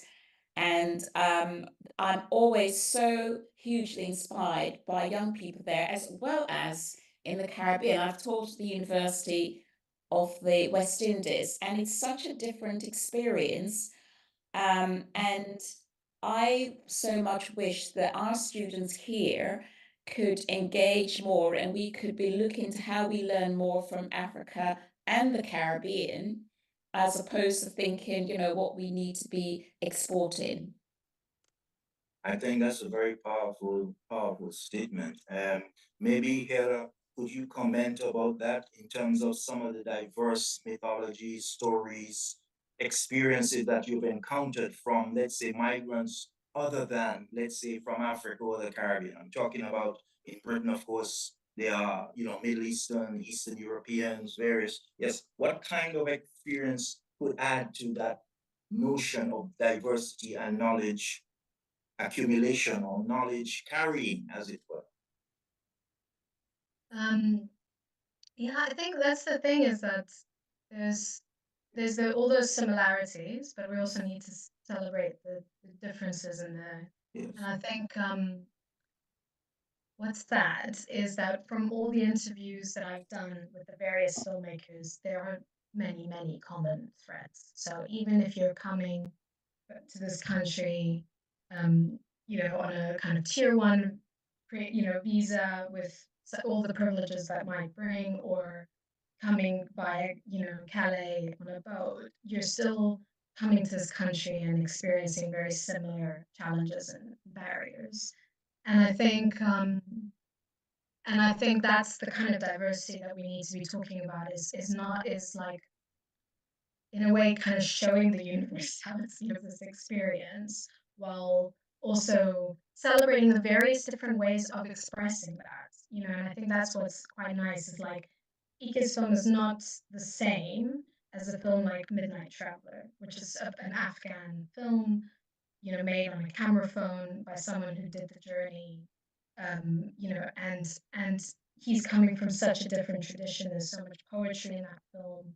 There's so much of Afghan culture in that film, but in the end, it's a very similar story to what Ike portrayed in his. So and that's kind of what we should be constantly bringing in, I think, and especially in scholarship, because most of the theory that I've read, again, about migrant cinema is much more focused on bigger budget films with huge audiences made by mostly sort of native Europeans, whatever. And it's that emphasis constantly on the same stories that is the problem. And actually, kind of, we should be bringing in tiny little short films made in Nigeria into the conversation. We should be bringing in, and expand the concept of cinema in a way. Like, why aren't we thinking about, I don't know, Instagram stories made by refugees on their journey? It's kind of, really thinking outside the box and bringing in all of that. And like you say, instead of us exporting, we should be importing. I think, let me just acknowledge our poet, Imotunde Adeyemi. We'll be coming to you in a few minutes. I can see you on screen. Yes. But I just wanted to pick up on that as we move to a kind of conclusion. It's around this question of knowledge, and by inference, knowledge exchange. Somebody picked up on Maureen's comment about migration is essential for our survival, to our survival. I think that comes from Maureen's presentation. And it tells us something about that human essence and the need to understand who is acceptable and who is not acceptable as being human, having the right to move. For example, one of the issues that hit me in Ike's film was not only the entrepreneurial essence of these people trying to reinvent the journeys, negotiate their journeys, and pay for their journeys, but those young women who were trying to paddle a boat from Morocco to Spain went into, whether forecasting and went into geography and stuff that whether they went to school for it or not, at least they had the intuition to know this is what is needed in order for me to fulfill this mission, a practical exercise of crossing the sea. And that kind of knowledge we should not take for granted. I'm not sure whether they were university graduates or where they graduated, but they did know that in traveling through, they were accumulating knowledge which was essential to their future, and it involved heavy scientific detail, right?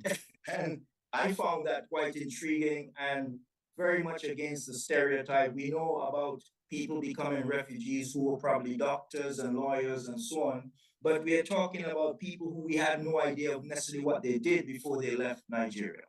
And that is commendable to breaking this stereotype and engaging with this human experience.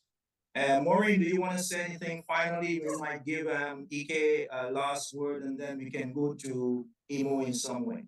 Yes, thank you for bringing in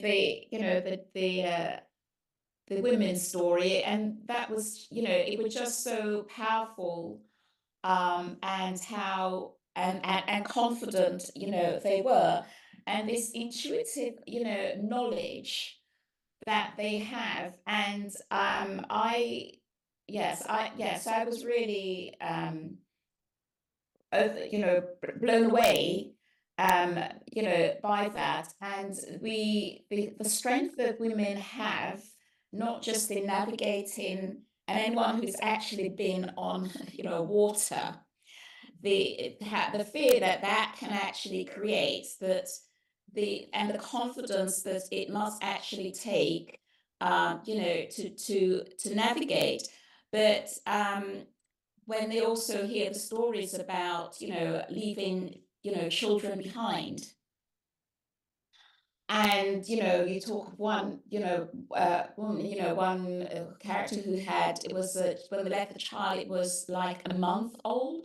And there was another, with 4 children.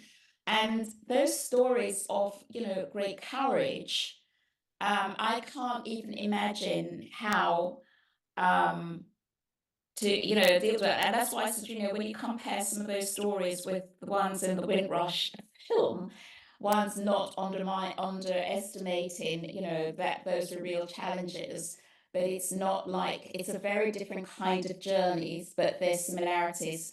And the role that women play in, the whole navigation as well, is incredible. Thank you. We have a couple of minutes, literally a couple of minutes. Last word from Ike and then last word from Hera, and then I'll introduce Imo today. Ike. Thank you so much, Imbro. So I think that what I wanted to touch on as my last words is, of course, part of the conversation is ensuring equitable co-production between the global North and the global South. And this is very interesting because it's also a conversation that we actually had at the just concluded International Documentary Film Festival in Amsterdam, where the delegation from Africa had a roundtable conversation with the European Production Association, Producers Association, and we were looking at squarely this issue about how do we ensure equitable co-production, because a lot of times when the global North is producing or co-producing with the global South, it's always kind of like lump-sided. There are even things like even pay for filmmakers. The global North would like to argue that the artists and filmmakers from the global North will get paid more in the same project than creatives from the global South. And when I questioned that, I was told, in a certain production that I was working on, was a co-production between the global North and the global South, and I saw there was so much discrepancy between the pay. And when I questioned that, I was told that, European artists have costs, they have social costs and things. They have to get paid more. But I pointed out that it was actually, it is actually more expensive to work as a creative in Africa, for instance, than to work in Europe. And I have had the opportunity to work in both environments, and I see the difference totally, you know.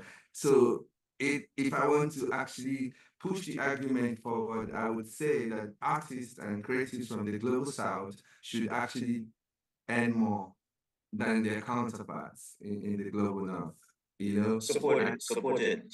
And supported, right? You know, so that's the conversation that I'm pushing, and you know, so that's part of the things that we had, the conversation that we had in that round table. And one of the things that we discovered was that it's also a generational thing. You know, the older generation of European producers and filmmakers and production companies are not really interested in that conversation. But the younger generation are, you know, willing to engage and to understand, to listen, to say, okay, apparently, you know, it's a conversation that some of them are not even aware of, and they're just finding out. And so that's the thing that I would like to end with, is that we really, really need to, it's a conversation that is very important. And I'm happy that it's part of this research project. And I hope that as we continue to push it, that more awareness will be created, and we would continue to talk until we get to a point where we have this balance, this equitable intercontinental co-production, you know, as I would put it. So that would be my last word. Good. Hera, to you. I think my last thought is actually building on what Iki said. I think there is a relationship between the conditions in which a film was made and what it appears like on screen. And if you are ensuring equity throughout, and you're thinking about how you make a film and how you work with people and who's on set, who's not on set, all of these things, it will translate into the final thing. And I think that's something that we should be working towards. It's not just thinking about, conversations about representation or symbolism, but how do we make it easier for people to change the way that films are made? Thank you. I think that relates to a question in the chat, which I think we will explore further. I think there's panel 5 this afternoon, which has a more practical look at filmmaking. And I definitely am part of that panel. So I'll definitely bring up that question, which is question 3 in the chat. So thank you, both Gerald Dorandos and Ike Enaigwe. And I would like to, Maureen, I would like to introduce now Imotunde Adeyemi. Adeyinka, sorry. Or Ademo. Adeyemo. That's it, Adeyemo. So I had Adeyinke somewhere. Is that right? Yes. Imo? Yes. Adeyemo. Okay. Imotunde Adeyemo is a stage, screen actor, voiceover artist, and acting coach with decade-long experience in the Nigerian film industry. He has had performances in African plays such as Alahum, Covenant, and Clearly I Can See You, as well as other iconic plays, Wole Soyinka's The Lion and the Jewel. And he's also dedicated to his craft beyond performance. He's also a mentor to actors, collaborating with them as he builds their skills and no doubt his own skills and navigates the complexities of the entertainment industry. Imotunde, over to you and your poetry presentation. Right. Thank you very much. Hello, everyone, ladies and gentlemen. My name is Imotunde Adeyemo, and I will be reading the poem titled The Images Take Wing. It is written by Professor Nduka Otiona, Director of Institute of African Studies, Carleton University, Canada. He's also a poet, journalist, writer, and post-colonial philosopher. This poem is an excerpt from his anthology titled Displace.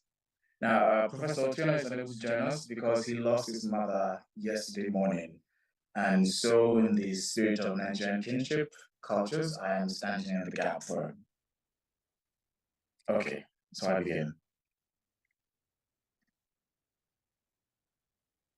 Here, where his body knew the earth, in the antechamber of birth, wherefrom he came with red earth innocence, he comes again, a wanderer in search of the word. Desert crossing. On the roadsides, the images take wing. Deciduous trees springing leaves like the teeth of an electric clipper. Beautiful rock formation on Gwari Road, designed like a VIP fence. And lo, white specks on the bough of a dongoyaro tree soon become jubilant cattle egrets, introducing the hillocks with bushy brows near Tif. Desert crossing. In the horizon, Inselbergs kiss the sky with the innocence of Judas. From the earth, dust rises like wisps of smoke. The relentless passion of the sun provokes sweat from the sweltering coal tar. How mirages hug macadam with the fury of deserted gods. Desert crossing. On the far side, a lonely vulture devours the putrefying carcass of a sheep. A tired camel defies his master's command. The thirst for water in the desert is the beginning of unwisdom. Desert crossing. Here's an oasis. The egret must drink, must bathe. The egret must bid farewell to dogoyaros, whose trunks dare the desert to approach. Desert crossing. An isolated transmitter towers in the sky, challenging God, challenging man. And the gullies appear again at defiant angles. Plains of arid soil stretch out like a woman on heat, arguing with eternity, begging for rainfall.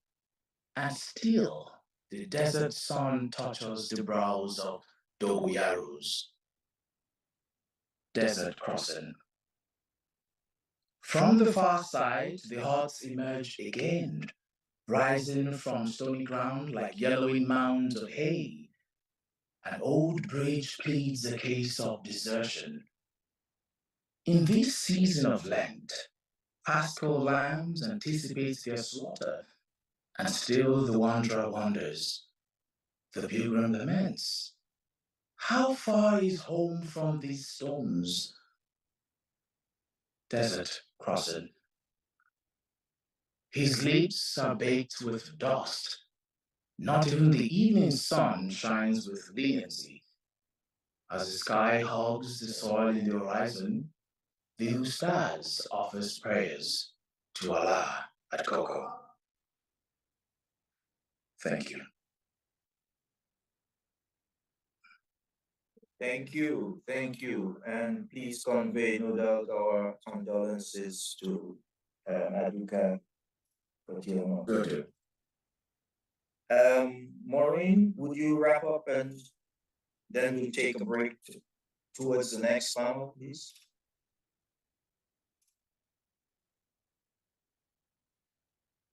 You need to unmute. I wanted to say that Dr. Isabella has joined way, so I don't know if it's okay to bring her up maybe for I can't see, let me just see. Technical crew, do we have Dr. Isabella somewhere? And I'd be happy for Dr. Isabella to have that time. Yes, if we can. Yes. Is she there? Technical crew, you might need to promote her to a panelist, perhaps? Yes, we have promoted her to the panelist. Okay.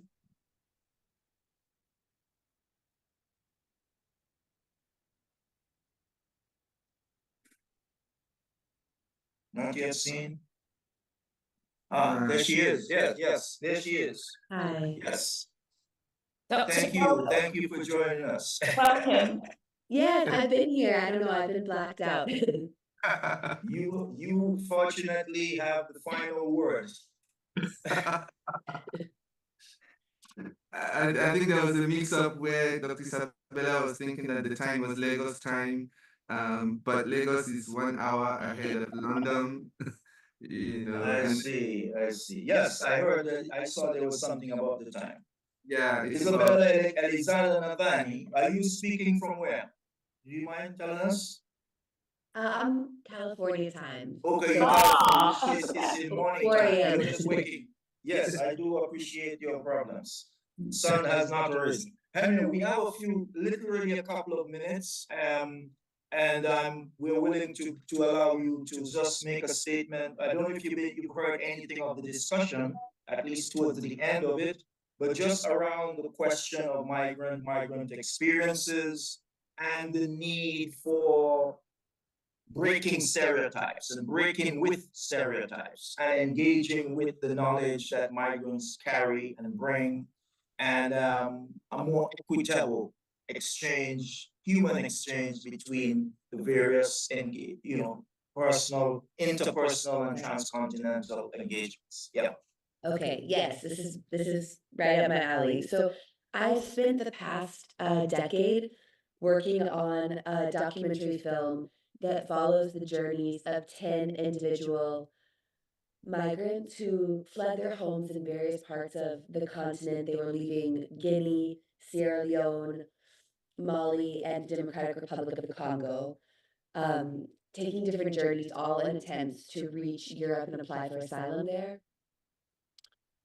The reason that that project has been so important to me is because I think, the larger narrative around migrant and refugee stories is always focused on the big numbers. So we hear about, the thousands or sometimes even the millions that are flooding the borders. And we so rarely hear individual stories.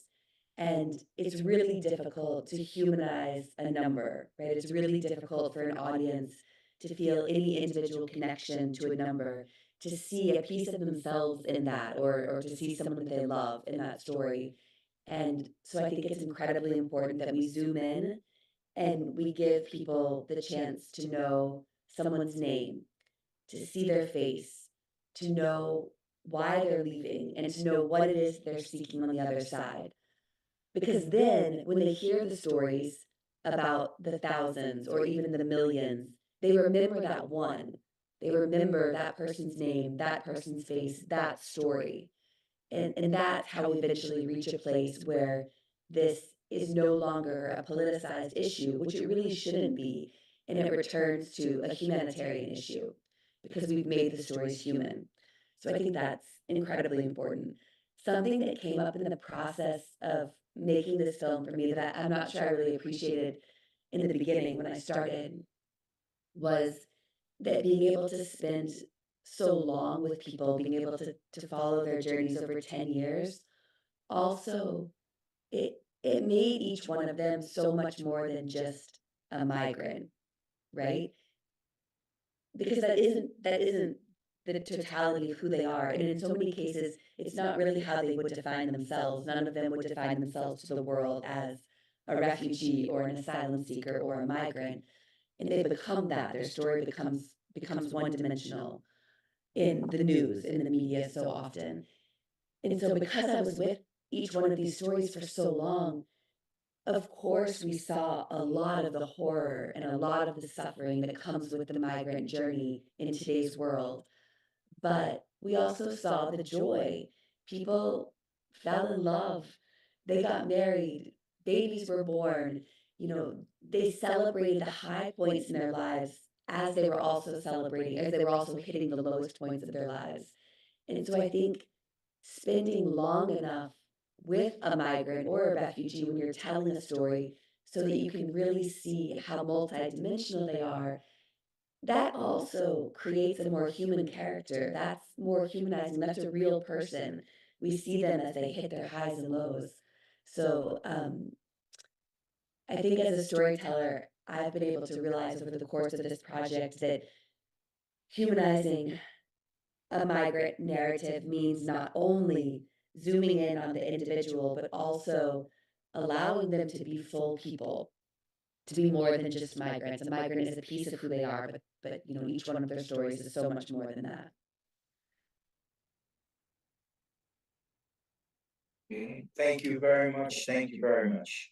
And we appreciate that as an end conclusion to the discussion, which some of which you might have missed. But hopefully you can go back to sleep and enjoy the California sunrise. Thank you very much for your participation, all of you, Ike, Hera, on behalf of Maureen Salmon and myself, Imo. Yes, we're going to hand over to the technical crew now. I understand the next session is going to begin in about 10 minutes. Oh, there's two panels, 2, 3, and 4 simultaneous panels. I think will begin at about 12:30, if I'm correct. So technical crew, please. Thank you very much. Thank you, everyone. And just one thing is to say, in all of this, there is love and hope. And I just like what Isabella said about life continues, people fall in love and babies are being born. And so, you know, the future continues.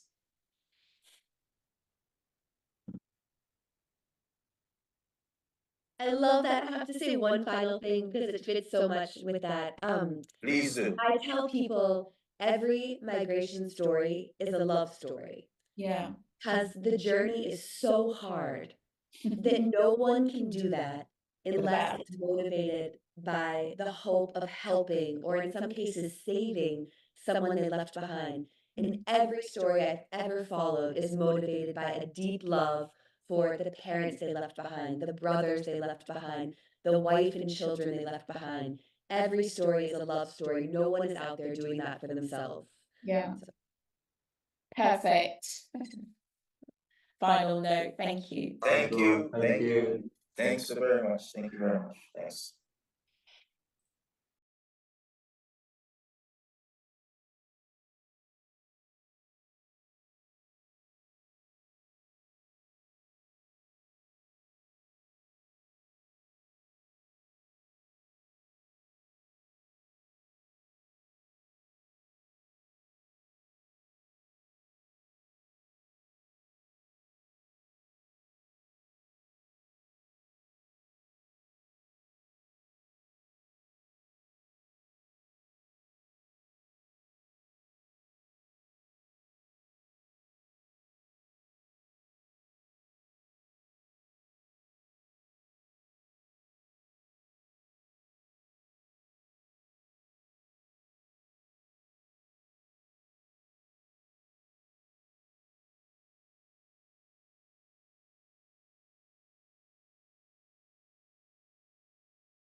take this one.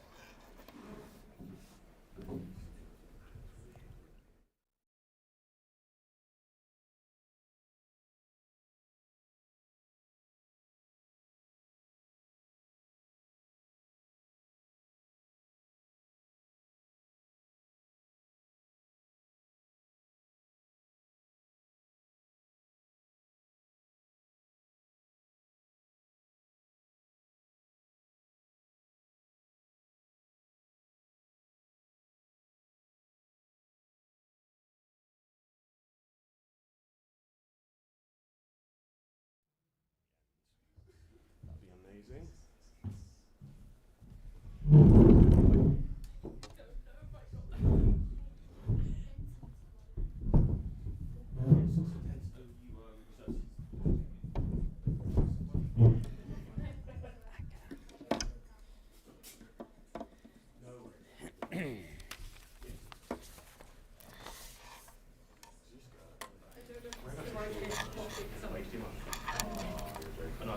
Oh yeah, USB-C. That's right. Yeah, I got it. I don't know if it's right though. It is. Wrong? I don't know.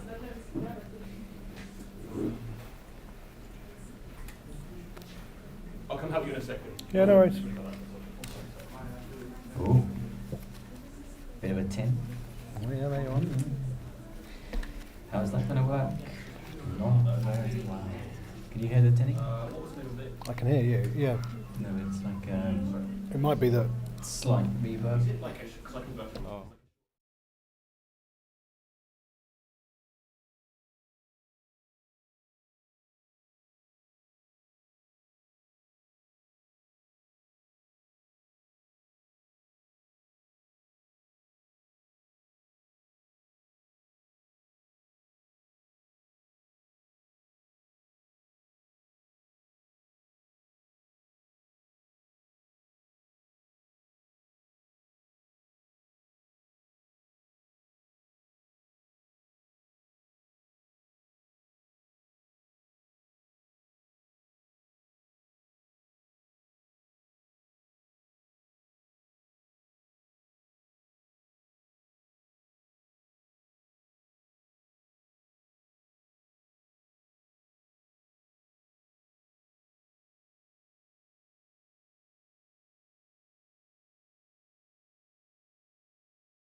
Good afternoon, everyone. I'm so thrilled to be here today in this incredible panel session, Ubuntu Collaboration and Transnational Filmmaking. My name is Jeffrey Ononiwo. As a Vice President for Student Opportunities at Bournemouth University, on behalf of the students of the Students' Union, and as an international student, this occasion feels especially meaningful to me. The concept of Ubuntu, which means I am because we are, is something that truly connects to me, as from my Igbo culture, they say, Onya halawanea, which means do not leave your brother or your sister. It speaks to the powerful community collaboration and the idea that our strength comes from working together. As students of Bournemouth University, we are so fortunate to be part of this diverse and vibrant community, where people from all over the world come together to share, create, and inspire. Being an international student, I know how life-changing it can be to experience new cultures, hear different perspectives, and work alongside people from different walks of life. That's exactly what makes this event so special to me. Transnational filmmaking gives us the chance to celebrate diversity, tell stories that matter, and bring people closer. Today's event is a perfect example of what can happen when we embrace collaboration, not just between students and alumni, but between cultures, ideas, and experiences. It's a chance to show that storytelling has no boundaries, and that it can connect us all in ways we have never imagined. I am genuinely excited to see the ideas and inspiration that comes out of today's discussion. Let's keep creating the spaces where everyone's voice is heard and where our collective creativity shines. Thank you, and I hope you all enjoy this event has to offer. And in the light of things, I would like to also introduce Ina Thornton, the Executive Dean, Faculty of Media and Communication. Thank you very much for that introduction and lovely words. It's an absolutely pleasure to be here as part of this panel, which is part of this amazing collaborative initiative with 3 partner universities, more than 30 scholars, artists and media practitioners from across the world. So it's a really, truly global initiative. You talked a bit about Ubuntu, and I want to reflect a bit on that philosophy myself, because it embodies the spirit of co-creation and sharing, but crucially also a sense of collective solidarity, humanity towards others, as the saying goes. And the Faculty of Media and Communication, which I'm privileged to lead, is a very diverse faculty. And what brings us together here are a series of collective endeavors about social change and enriching society. And that kind of cuts across all the different kind of disciplines that we have. And it runs through all of our work, from student projects all the way through to large-scale research projects. And with that comes, from my perspective and all of our perspective, a very strong commitment to a global outlook, one that connects the UK and the region here in Dorset with the global south. We embed that international outlook in our curricula as well, encouraging students to critically reflect their cultures and their worlds in their media practice.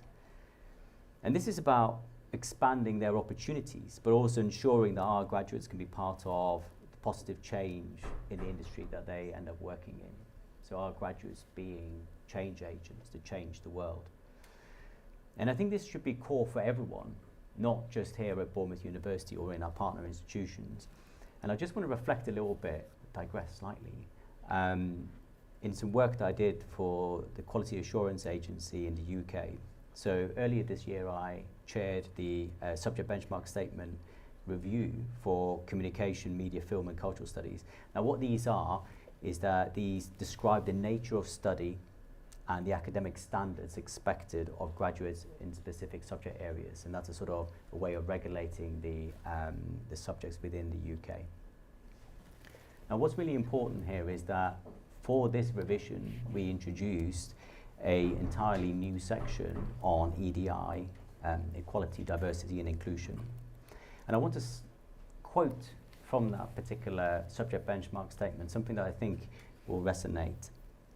EDI is not optional and comes with ethical obligations permeating all aspects of course design and delivery, establishing policies, practices, and systems that must strive for fairness and equity for all, champions the importance of EDI and ensures that these values are reliably, consistently, and transparently supported in integrated ways which underline its intersectional nature.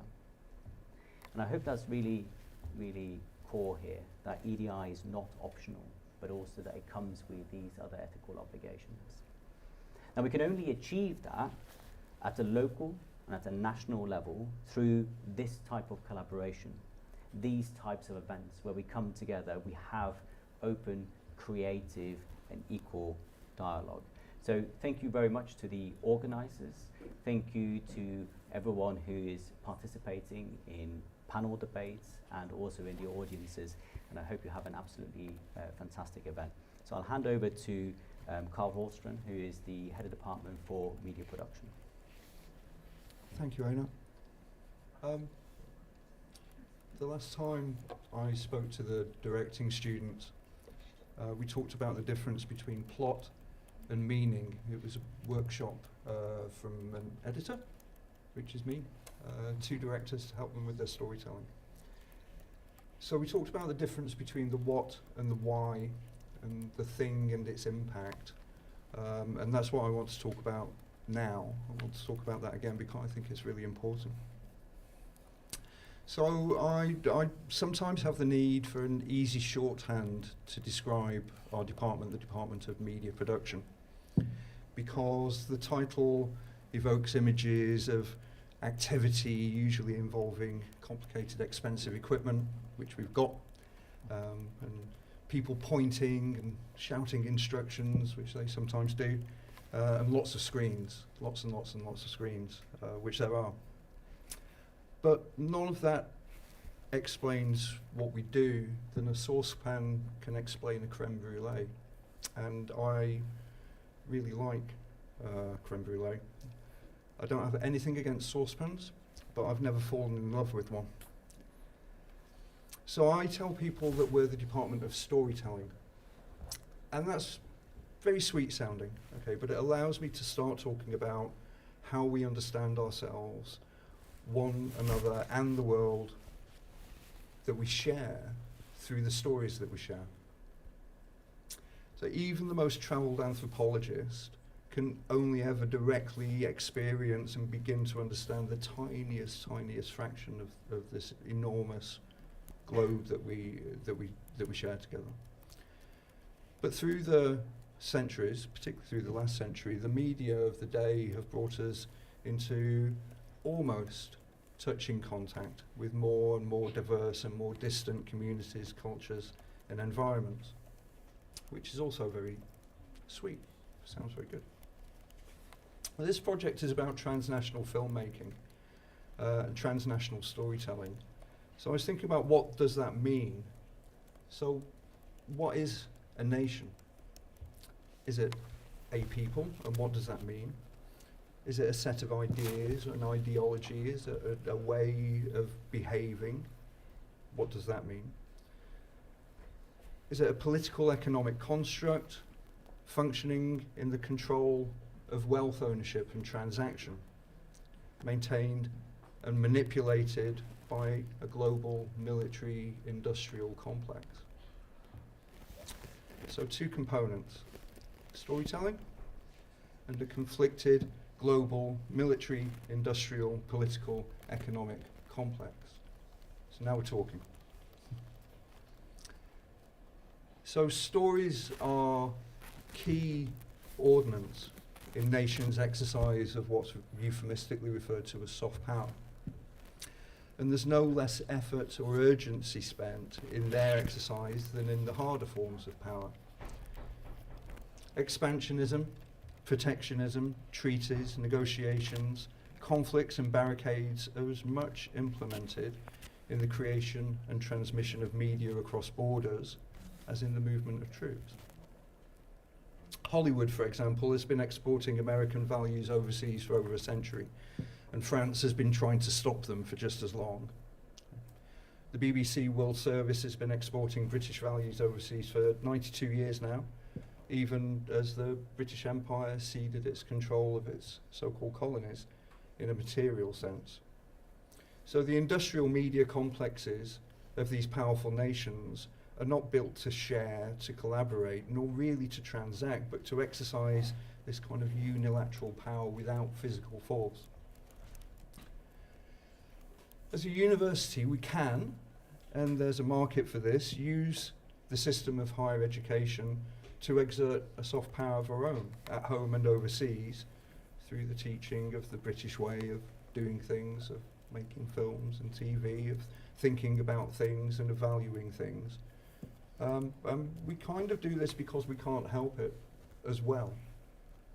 But we also decide, because we value other ways and other thinking and other values, to disrupt and develop new routes for, sources of, and expressions of power. Spend a minute thinking about all of the things that needed to happen for this project to happen. So this exercise in transnational filmmaking.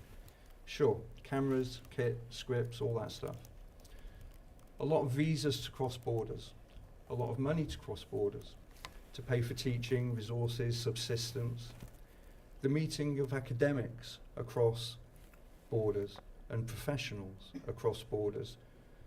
The critical reappraisal of a cultural curriculum so dominant that it looked normal from both the inside and the outside. The right to freely express ideas, the right to have oneself recognized as a legal citizen, freedom from poverty, the right to an education. None of these things are just there. They're all contingent, they're all contested, hard won, and at risk, all the time, everywhere. So bringing all of these filmmakers and these ideas and these stories together from around the world to work together, to collaborate, to tell one another stories, to make new stories together, is why we do these things. They're hard things to do, harder than just looking at our own selves, harder than choosing to ignore or fight with one another, harder than just putting up with the way things are, harder than giving up and not making a difference. Not only does this project demonstrate the ability of our colleagues and our students to engage and succeed in such a challenging undertaking, and thereby demonstrate their worth to future employers and funders of their work,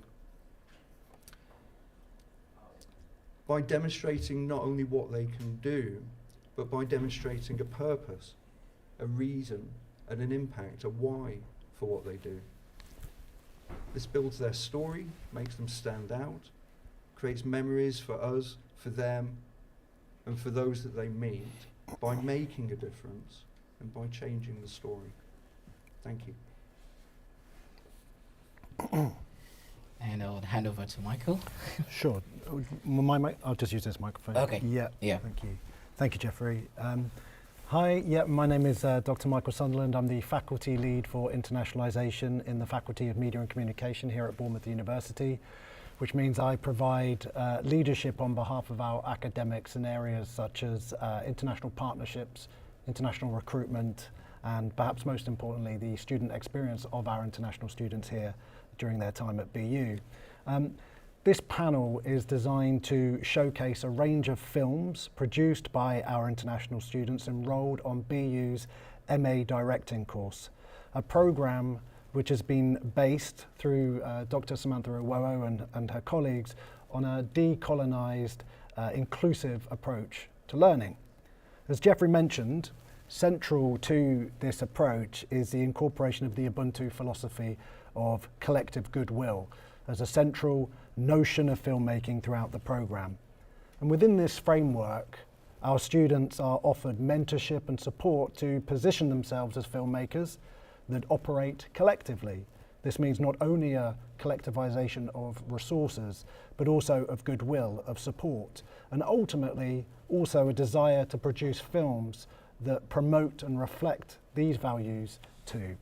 And as academics, of course, we also learn from these activities. And now I try, wherever possible, to use these same notions and ideas in driving our international partnership strategy in this faculty too. This session is an opportunity to showcase some of our students' international collaborations and work. The New Man and Old Bench by Baya Ganbold, who is from Mongolia, curates the life and history of a man from Bournemouth in the documentary format.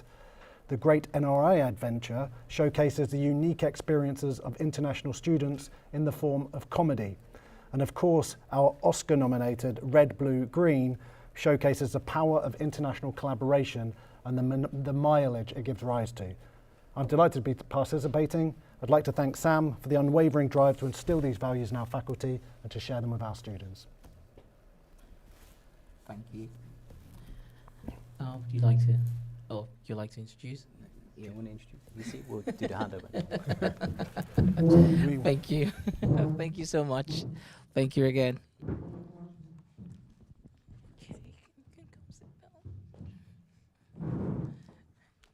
Thank you. This means a lot to me.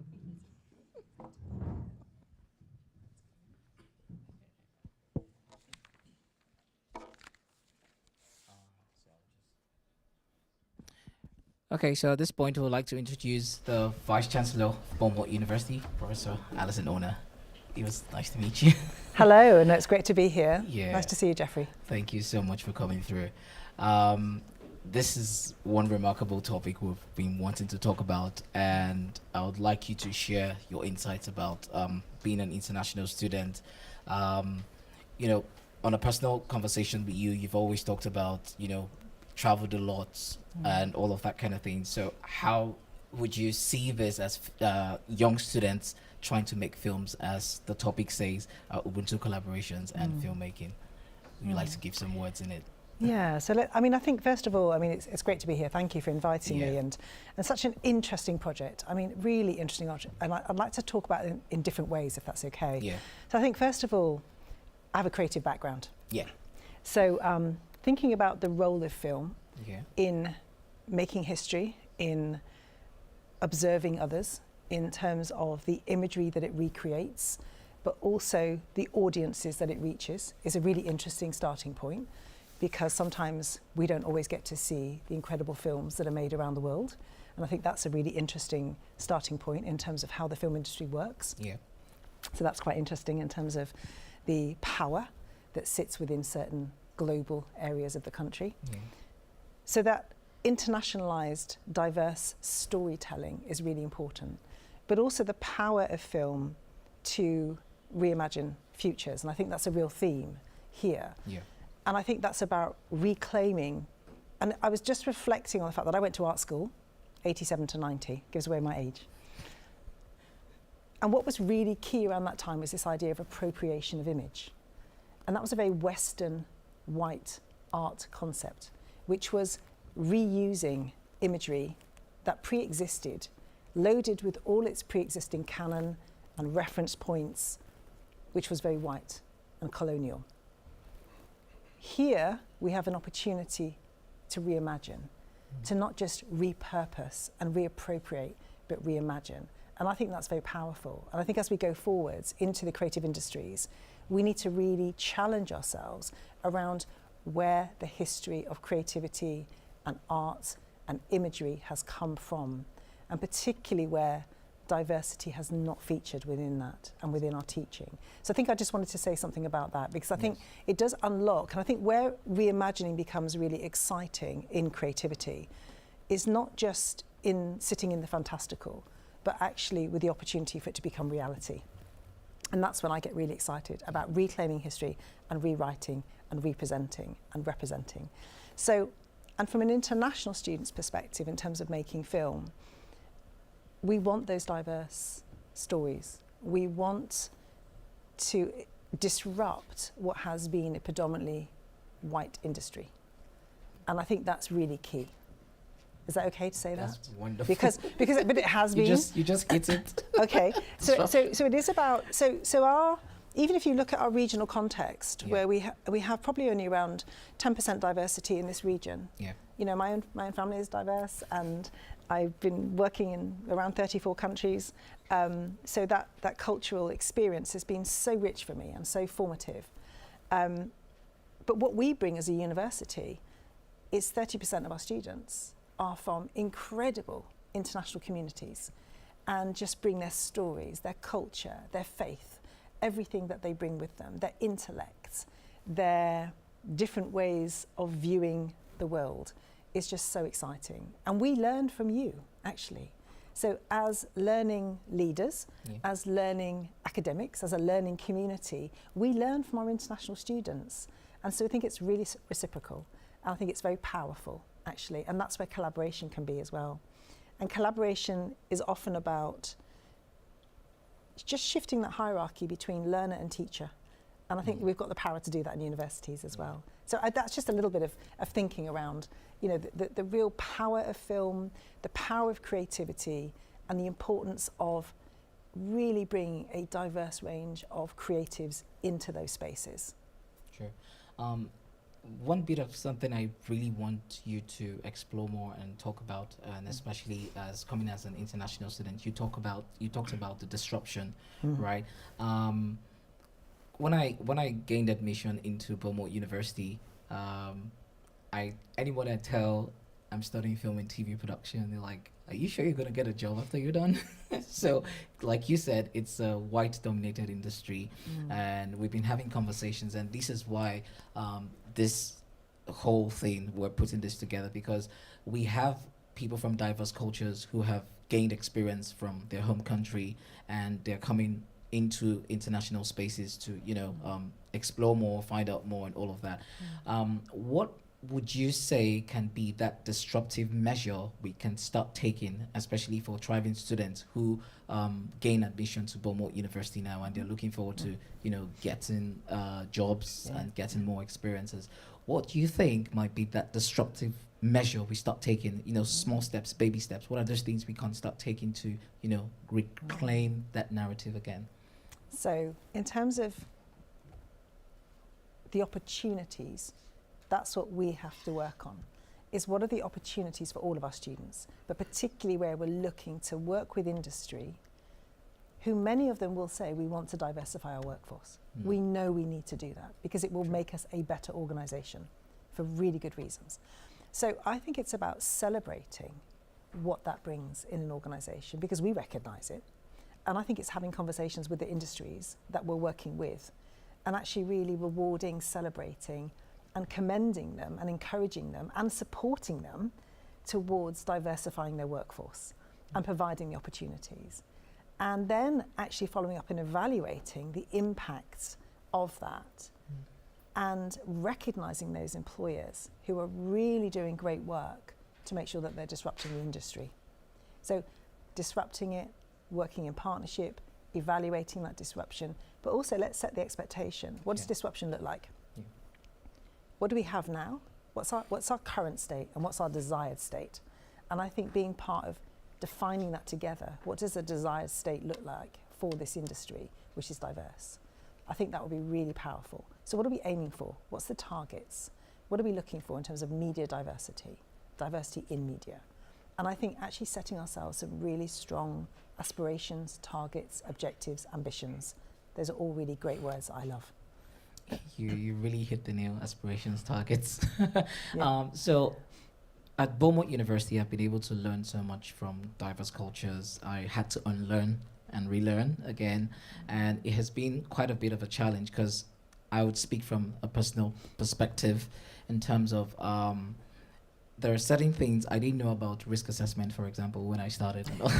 It was kind of like, so what can Bournemouth University do to start encouraging people from diverse cultures, more like that welcome ritual, to say, okay, you know, we know you're coming from a different background, but this is how it's done here.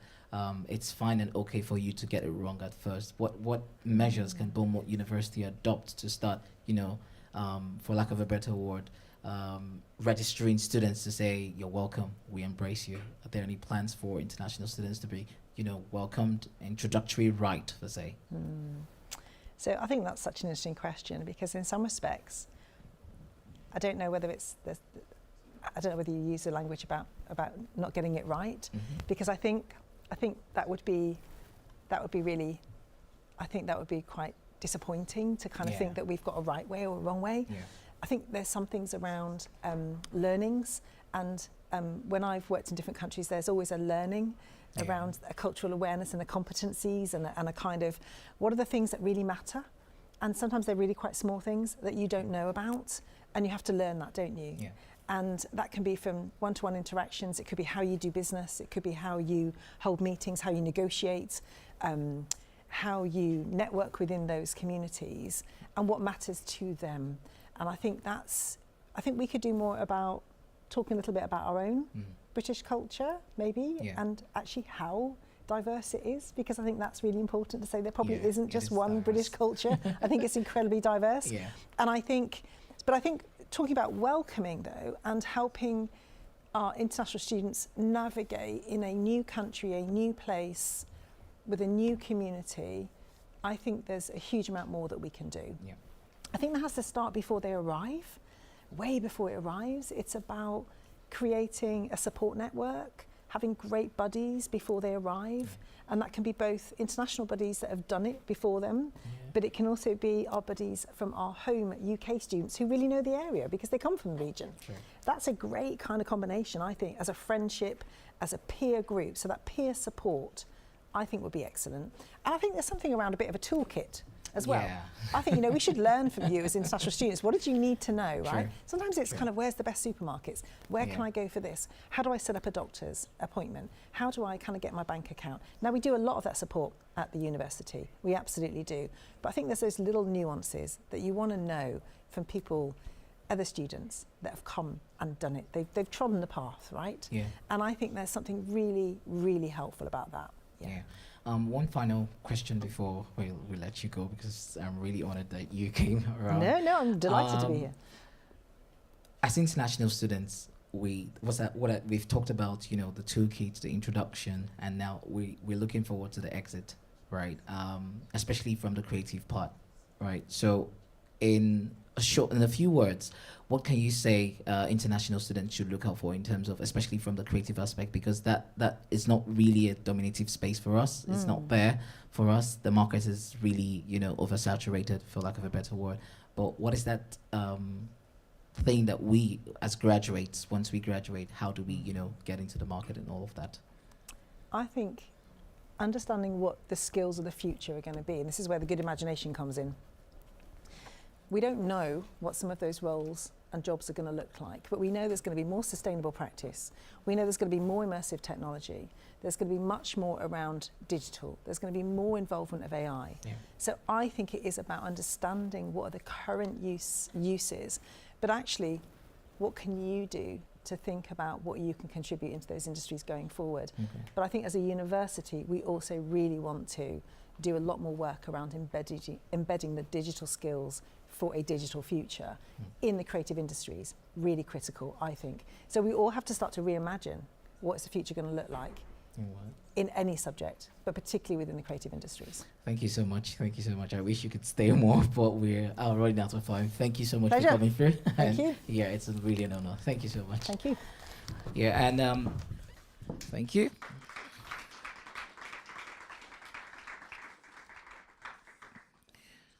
So moving on, we would now go into the screening of the films.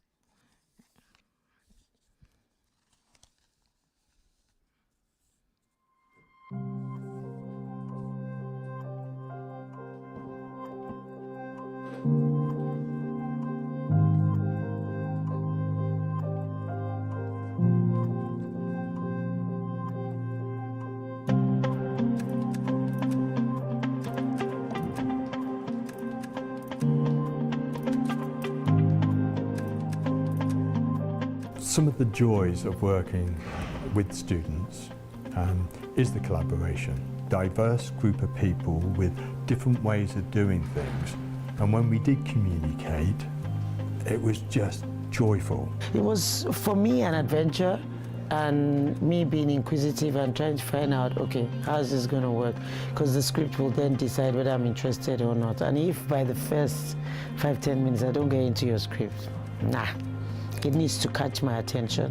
But the script was definitely nice. I just 2 years ago graduated from MA Film and TV Directing, so it's very close experience and very deep experience with working with students. It was really nice. It was really nice. Everyone's all at different levels in terms of their career. Some I've worked before, like Vincent, who plays Older Jack. I've worked with him a few times as well. He's really nice. And my mum doesn't know. What? You said she did. I mean, see why you can't be here? That's really good. This project has given me the skill sets, both professionally and personally, to grow and to work with other people, but also the contacts. I think that is a good opportunity for students to apply what they have learned in the course and then apply to the practical occasion, like plan the shooting or kind of like budget management. Professionally, I think it has definitely helped my employability, because this project is a very big project for the university, and the fact that it's going to get pitched to Showmax Africa or get pitched to other services is like a big thing. It's always something I've wanted. I mean, that's why I actually came here. I wanted to see the world. I mean, work with different people from different cultures. It's always nice to learn, and it helps you as a filmmaker, because a filmmaker is more like you're the one who paints the world to certain people.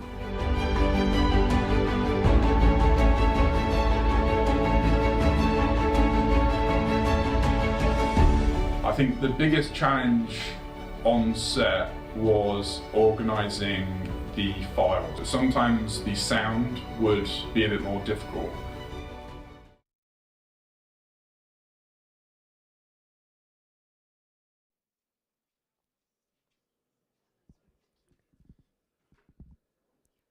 Oh, okay. Hello, everyone. So that's a BTS docu of Sparrow Song. Sparrow Song was shot in 2023. I was fortunate to be an associate fellow then.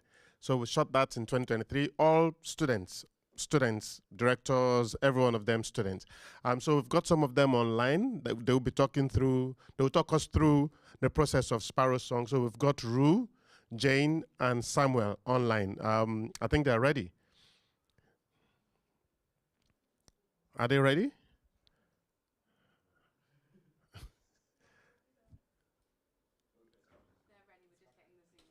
Okay, they're getting the Zoom up. So, yeah, I was an associate fellow when that was shot. That was my research program, and it's pretty much Ubuntu. Same thing that the VC was talking about. That was the same model that we used. So I don't want to say so much, so they don't have any other thing to say. So I'll just and I don't want to keep rambling. So what do I do now? And I don't want to take questions because that's going to be, am I still online? Oh, wow, I'm still online. I didn't know that. Okay, so,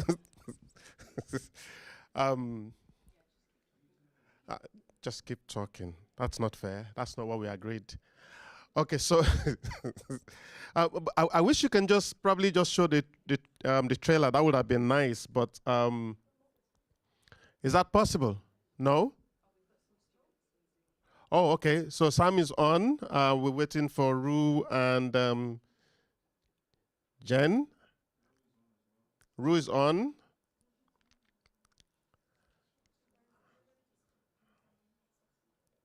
Rue is on. So it's just Jen that we're waiting for. Aha. Okay, so I'm done. Thank you very much. That's unmute. You need to unmute yourself.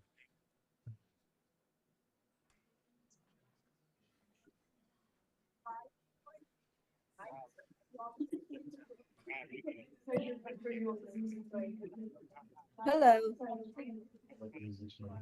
Hello. Am I starting? Yes, please go ahead. Thank you. Hello, everyone. I'm Jenny. Nice to meeting you all. I'm episode director of Sparrow Song. Sparrow Song, as a transnational film production, it was full of different culture and nationality, you know. The experiences are all different, which makes me super excited to be part of it. And that was my first actually Ubuntu experience. During shooting, I realized that time controlling gonna be a big challenge for us because sometimes we know we have different directors. So when director needs to take time to do creative on set, which makes next part of director getting less time. So that was a little bit stressful for me. And especially I remember the day we filmed on the seaside cliff. It was very late night. We're running behind the schedule actually a lot. I was last director and waiting. Camera battery was almost dead after a long day. Cast and crew were very exhausted and freeze. I literally had no time. However, those problems seems painful, but it makes us banding together at some point. For me, as a director, language barrier was my challenge as well. When I explaining my thoughts, it might be difficult to understand for DOP, like Ru, but luckily they understand what I'm saying, and that is the power of arts, and that is power of collaboration, I think.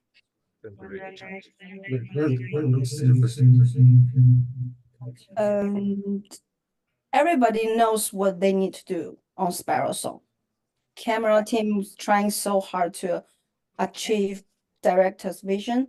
Actor was doing great. We get we want in very less take in the end. Anyhow, that experience was so special to me. And I really appreciate for everyone who is on set or not on set. Also, I get more understanding of Ubuntu's concept. That is absolutely brilliant. That is why I am really happy to share my experience and my thoughts for everyone today. When it comes to difficult or challenging, I won't say don't be afraid. Communication with your team and sort it out because you are not alone, you know. I realize in my back standing whole team, whole production, everybody is standing in my back. So that challenge you have will make you stronger. That's what I learned from Sparrow Song production and Ubuntu. Thank you. Thank you very much. Ru, do you want to go next? Yeah, I can go next. Can you hear me? Hello.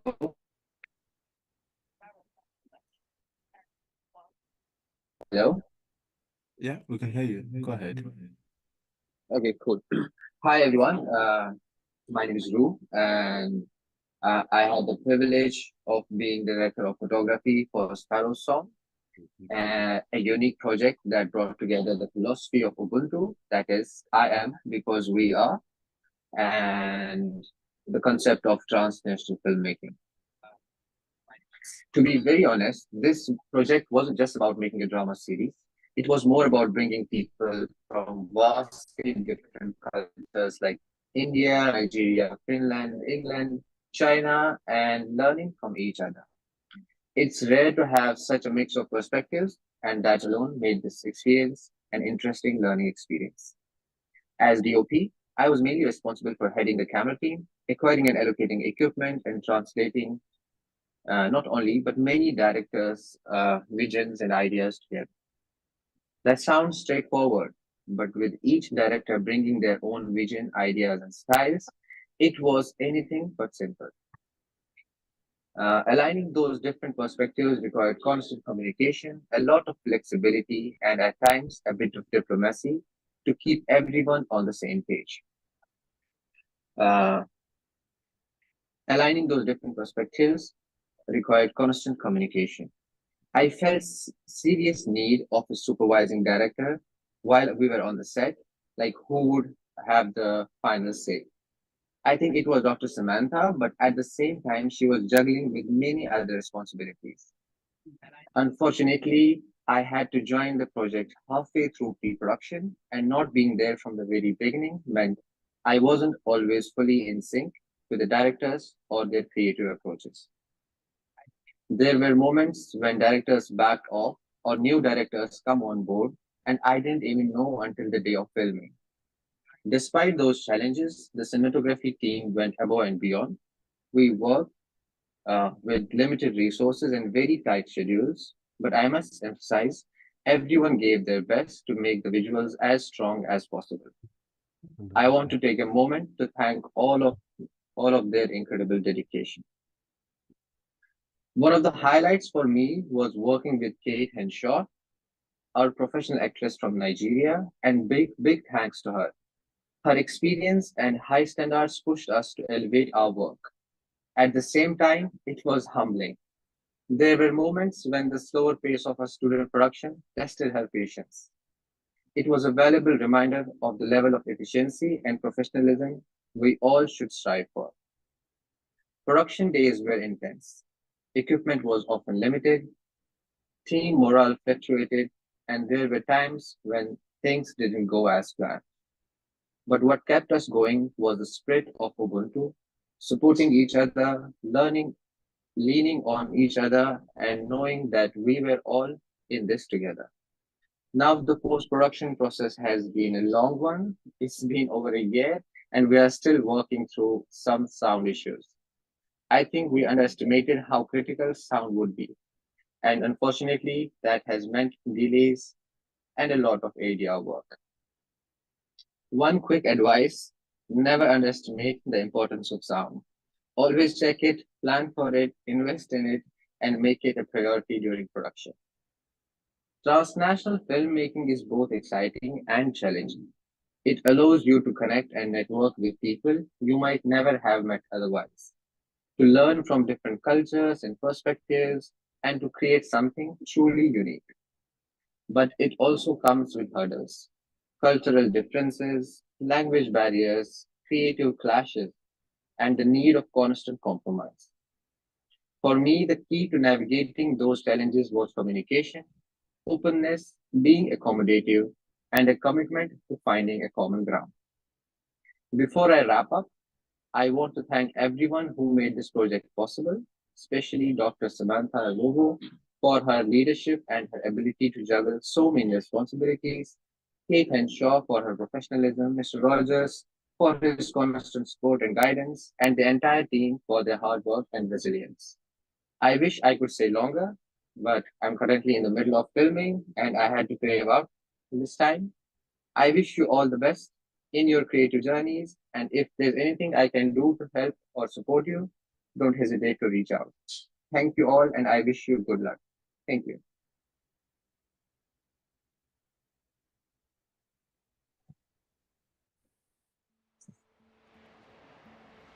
My name Hello? is Patrick Joseph Michael Finnegan. I was born in 1941 in a small village outside Dublin called Carlingford. My mum was called Mary Ellen. She didn't. Go ahead. Okay, can you hear me now? Yes, we can. All right. Good day, everyone. I just want to say thank you for bringing me on this panel today. And like my colleagues have said at the beginning of this conversation, they've said a whole lot of things about the production itself. And I think for me, I would probably say more about how this production has actually helped me in my career. I would say one of the biggest challenges says while filming Sparrow Song as a director was to be able to make a prompt decision. And we do not have enough time to take several shots. You need to make up your mind before the shoot, come on set, and make that film decision without doubting whatever you have to do. So I was on that production set with proper decision making skills to be able to not waste time, as we don't have enough time. But I would say one of the things I've actually taken away from this production is the Ubuntu spirit, which is the collaboration spirit. And during this production, it really helped every one of us to come together, to see the importance of coming together to make a movie without having to spend a very huge budget in production. And I would say after this production, which was slightly after my graduation in school, I understood the fact that I do not have to wait for huge funding to make a movie. One thing I've realized is that in the UK, the culture shock in the entertainment industry is people always looking for funding to make a movie. And this has actually suppressed the amount of movies that have been made in the UK, because everyone who wants to make a short film, a feature-length film, needs to get funding from an organization. But what Ubuntu has taught us is to not wait for the funding from the government, is to come together as family in the film industry to make things happen, to come together and make projects come to reality. And after this project, I would say, I personally, I looked into the Ubuntu system of filmmaking, and I've made a short film after this production where I, spoke to people, let's come together, let's make a movie, let's make things happen. And I've had people come on the project without a single fee or any extra payments for anyone, which I would say is literally a very strong philosophy to look into, as we have a lot of graduates from BU who are actually struggling into making a film. We're struggling into getting into the system, and I believe strongly that if this philosophy has been adopted by the school or the producers, can always help international students who come into the country to study and also gain some sort of work experience without having to spend huge amounts of money. And yeah, so I would say for me, without going deep into what happened during production, I would just say these few things as the aftermath of the production, and how I think a continuation of this project will help a lot of us. Because for me personally, I've been waiting to see the next Ubuntu project from the uni. I've been waiting to see what next we can do with this sort of collaborations. And I believe that if we are consistent with this sort of filmmaking technique, we would gradually, from the uni, from among us, build the stars for the next generation. We will gradually, consistently have like people who have been like brought into limelight from this same technique of making film. So I would say to the school, thank you very much for allowing this project to come to pass. Thank you very much for giving it time, the producers and executive producers, to everyone involved in the project, for making this happen. And we do hope sincerely to see more of these, where we all can come together and keep making movies and make a great star from each and every one of us. So that's all I would say about the aftermath of being part of this project. So thank you to everyone who was in part of the project. Thank you to the producers, and we hope that, like Rua said earlier, is dive deep into how the production was like. So we hope that you love what we've made, and we hope that we can come back again together and make another great movie. Thank you very much.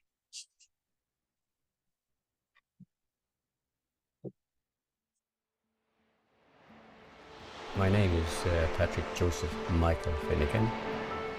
I was born in 1941 in a small village outside Dublin called Carlingford. My mum was called Mary Ellen. She didn't She didn't want a girl, she wanted a boy, so she was quite happy when I popped out, really, yeah. And of course, the first thing my dad said was, "Oh, Patrick, Joseph, Michael." And my dad, funny enough, was called Patrick Joseph, because my granddad's, we have this thing, we have the tradition in Ireland where we hand down the names. It's changed now because all the modern names have come in. But in those days, my great-grandfather was Patrick Joseph. My grandfather's Patrick Joseph. My dad's Patrick Joseph. And I ended up with Patrick Joseph.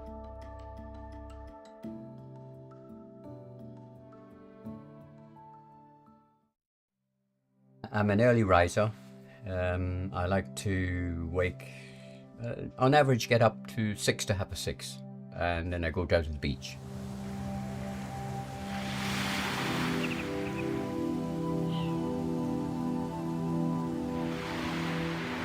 To hear those waves rolling in while you're doing your exercise and meditation, you know, it just helps you. It helps you take that sort of strain away, really.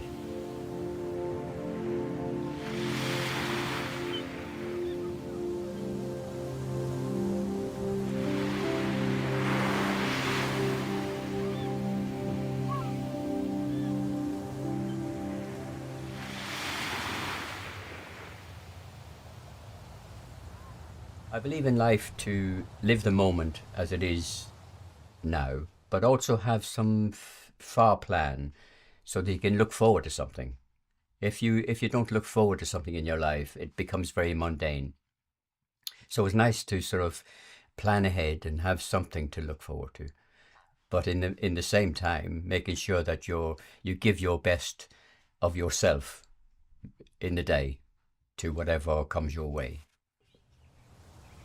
In this world, we're only here for a short time, when you think of it. If we all analyse our lives, that we're here for a short time. It's not our world. We're only renting it for a short time. So why spoil it? You know, why not take nature and just learn from nature? You know, learn from nature how they live their lives. You know, simple. They work together. They build their nests together. And we can learn a lot from nature in a sense. And I've always believed that.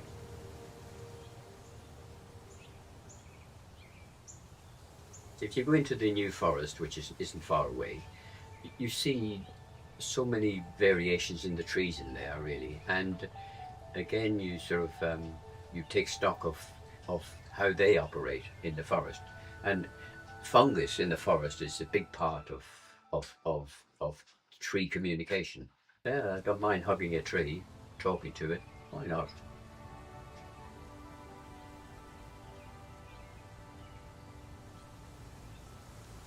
If you really want to listen to it, you can hear the birds giving you it's a chorus. You know, it's a free cabaret chorus every morning. If you really listen to it, you know, really.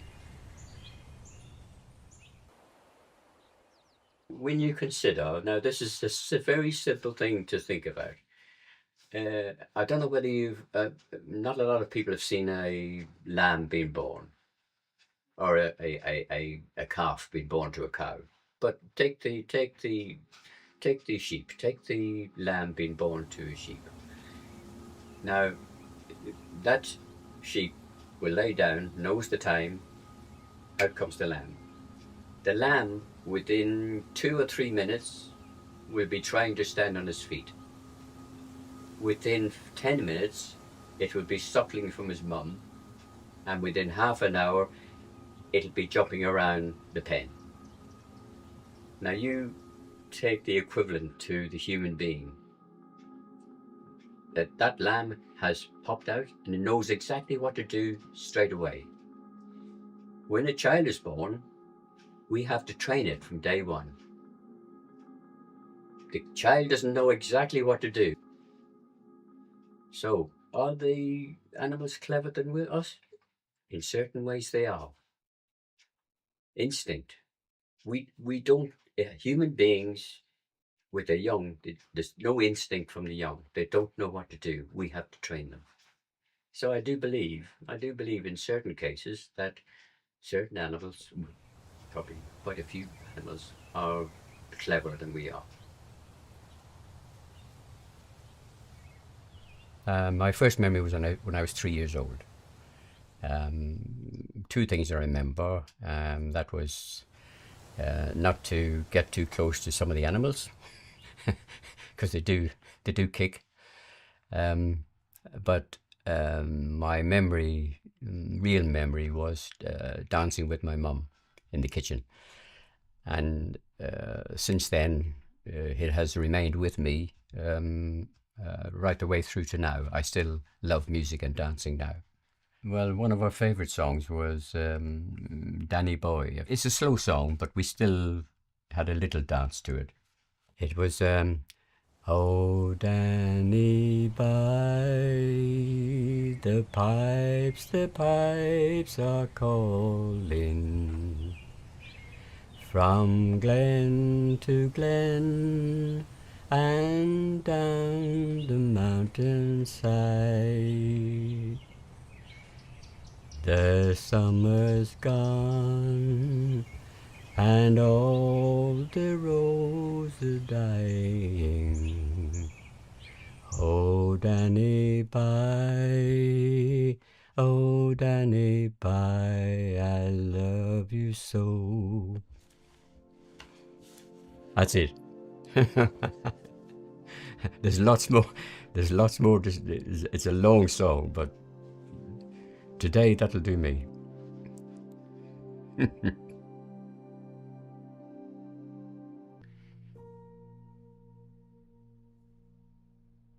This year, 2024, I was 83. But I don't look at that as a old age. I just look at it as a number, and I think I'm achieving, which I've tried many years to try and re-educate my mind and body to say you're not getting old, really. You're progressing bit by bit, but you're not it's not big chunks of year by year by year. So, I think too many people get to a stage where they, especially when they say, "Oh, I'm retired," and it sounds good, sounds great, but I'm personally not one. I mean, if they're happy with that, sort of sitting around reading a paper or watching TV all day or whatever the case might be, good, that's fine. But I'm not the type to do that, so I just get on with my life and not think about. I never will say in my life that I can't do that or I can't do this, unless I give it a damn good try first. I think too many people now are saying, well, I know I'm too old, I can't walk this, I can't do that, I can't climb a ladder, I can't do this. So just get on and try it and not think about, oh, no, I'm too old to do that. It's a strange word, that I'm too old to do it. Yeah, no. I don't think I've ever found that break point between young and old. I think that's possibly one of the things that's keeping me going, really, in a sense. I've never really lost my youth as such, even though the age I am now, I still have that sort of energetic, youthful feeling, which keeps you going, really, in a sense. I don't think I've ever had that split between the younger thoughts and I think really you can, if you have your mind right, you can do anything you want, really, in a sense, and as long as your body it will allow you to do it.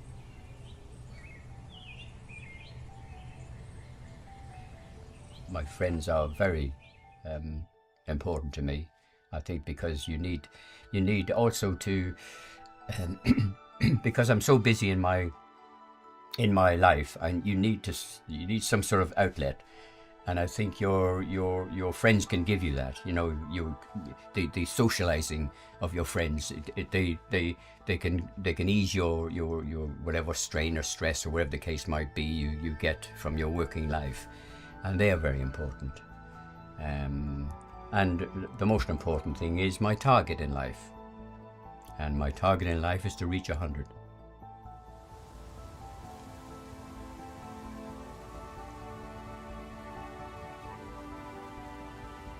My heart's still ticking and I'm still alive, I'm still here. Fantastic.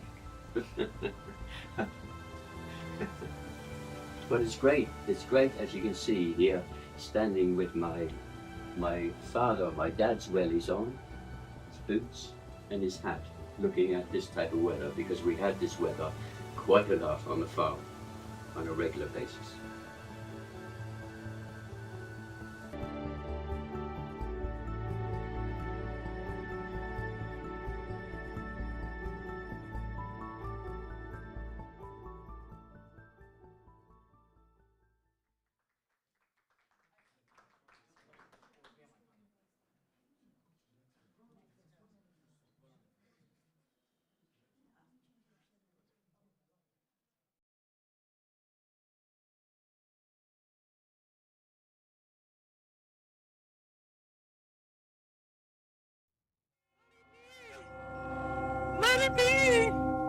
I love you.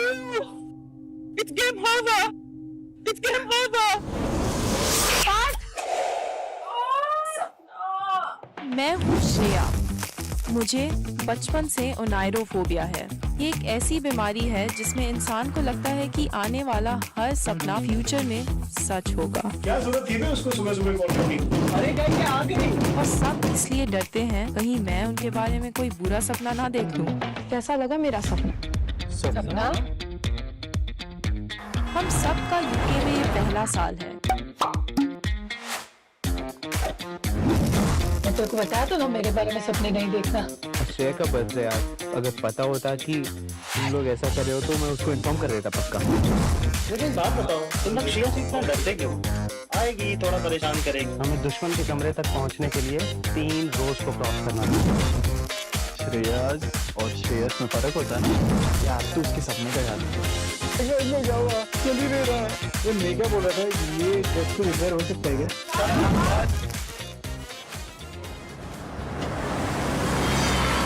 सपना पहली बार आया है।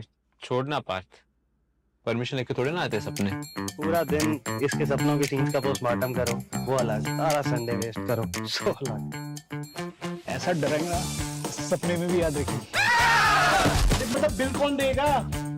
एक तो NHS वाले इतना मुश्किल से अपॉइंटमेंट देते हैं। पूरा संडे वेस्ट करके मेरे को चुप कर आया है। यूके में सब्जियां मान मिलती है, तुझे लड्डू कहाँ से मिल गए? स्टूडेंट्स दिन रात काम करते हैं, अपनी फीस भरते हैं, टैक्सेस भरते हैं, पर उफ तक नहीं करते। साले चोर। What did she say? शायद कुछ गड़बड़ लग रहा है यार। पासपोर्ट बहुत कोशिश की, DRP पासपोर्ट के साथ हमारा सामने। I'm happy to announce that Pat and my sister Joy will be getting engaged. तेरे सपनों को पूरा होता देख ही लेते हैं आप। नहीं। ले जाएंगे इंडियन वाले, नाइजीरियन दुल्हनिया ले जाएंगे, अरे रह जाएंगे घर वाले, देखते रह जाएंगे, ले जाएंगे, अरे दुल्हनिया ले जाएंगे।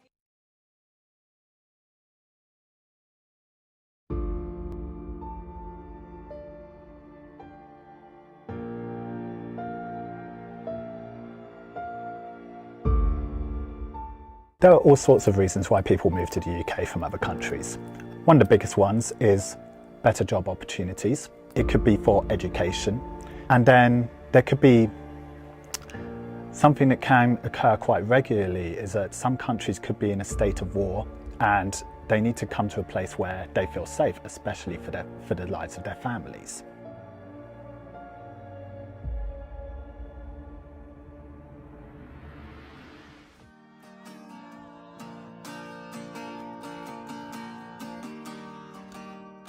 Father, we want to say we are grateful for the life you've given us. We want to say we thank you because none of us know each other's journeys, you know, but we know that the journey here, it's been you all the way. My name is Afi. Currently, I'm on the skilled worker visa. I lost my husband a couple of years before I came here, not up to 2 years. And when I know those period I was living in fear because there was so much kidnapping going on, so much of it. And it was scaring me because I felt if something happened to me, what would happen to my children? They were very young then. So it was a big concern for me. So I needed a place where I could grieve and not, feel fear while grieving, And I needed a place where my children could be free as well, could be safe or feel safe. And when we came in here, they really did feel safe when they came in here.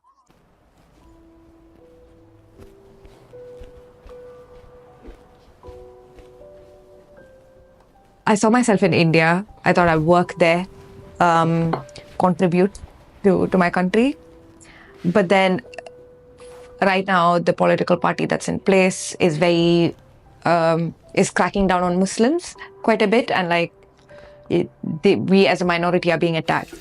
So I was like, I need to look at other options, somewhere where I can call my home for a while. Community it is that has helped me really settle down, and the university has been supportive, the students' union mainly. So eventually that then led me to take on this role as a full-time officer.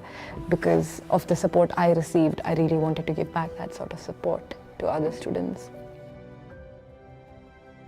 I've friends and then community. I think emphasis on community. The Muslim community has been quite helpful in helping me integrate here. I've had quite a few people from my own community, people from Kerala, where I'm from in India, who've helped me settle in, got me comfortable with where to find food, where other places to find things for cheaper, helped me sort my accommodation. So community it is that has helped me really settle down.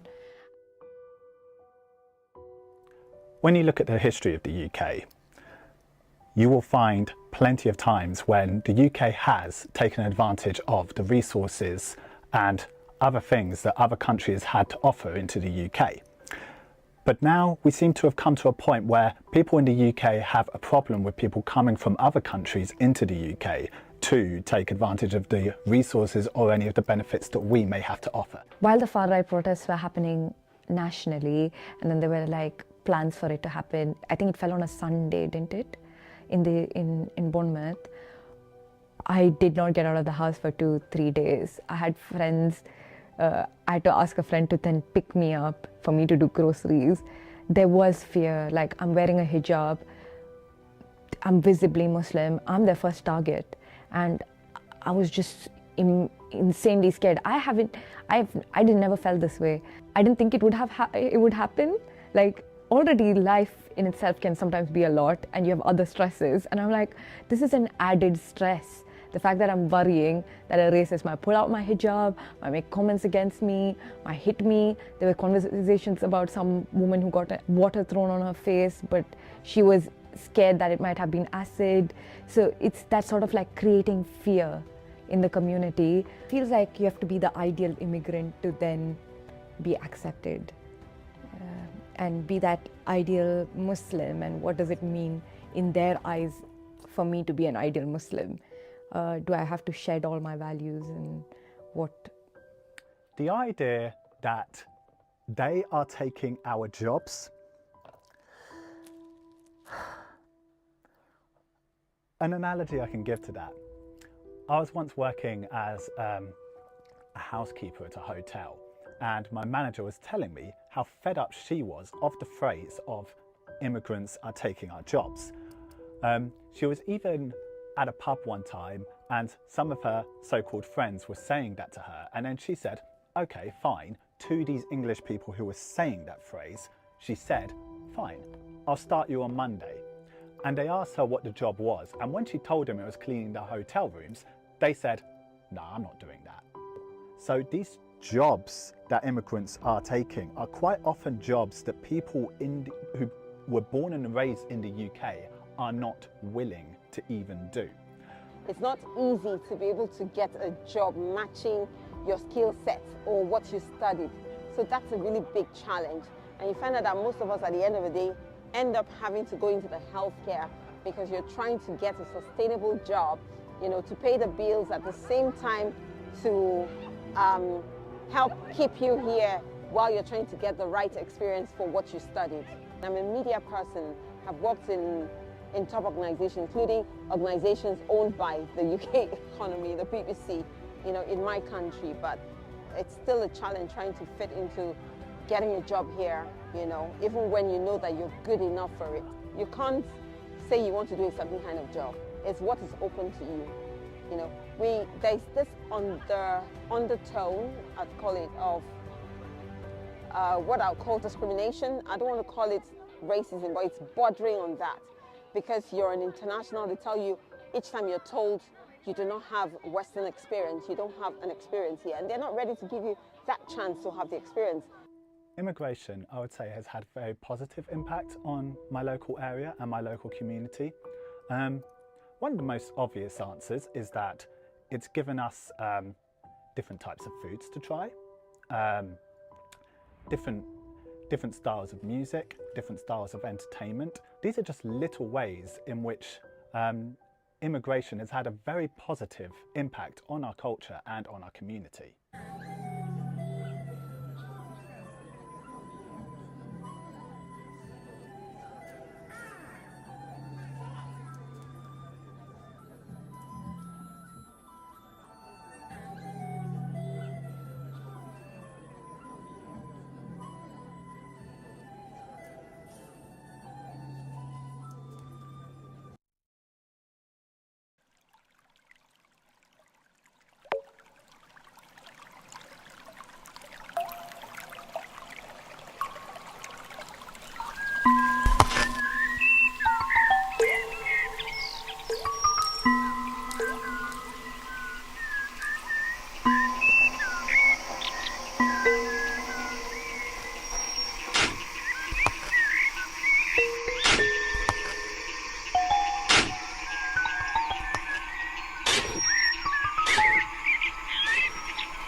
Ready?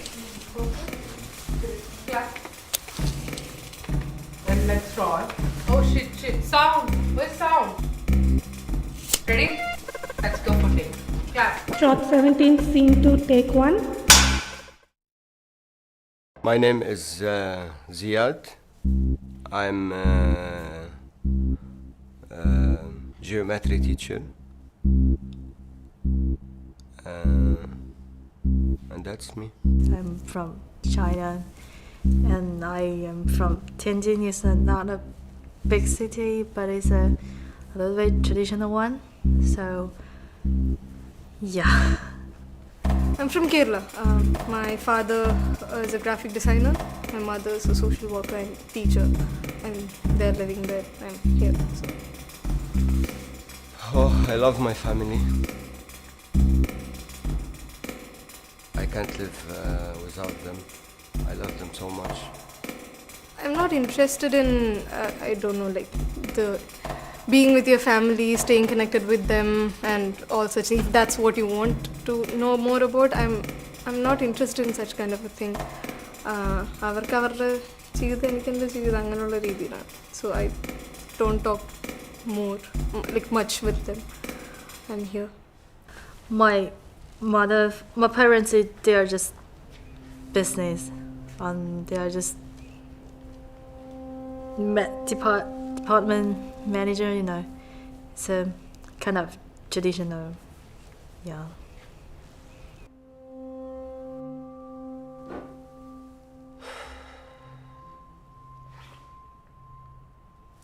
I I love everybody, but I don't feel that anybody loves me. You know that the problem is often caused, I don't know how to say that. It's like, yeah, my parents just want me to be better, but did not want me to be a singer. I just kind of escaped to UK to make my dream come true, but it's not come true. I don't know if I can go back. What you gonna say?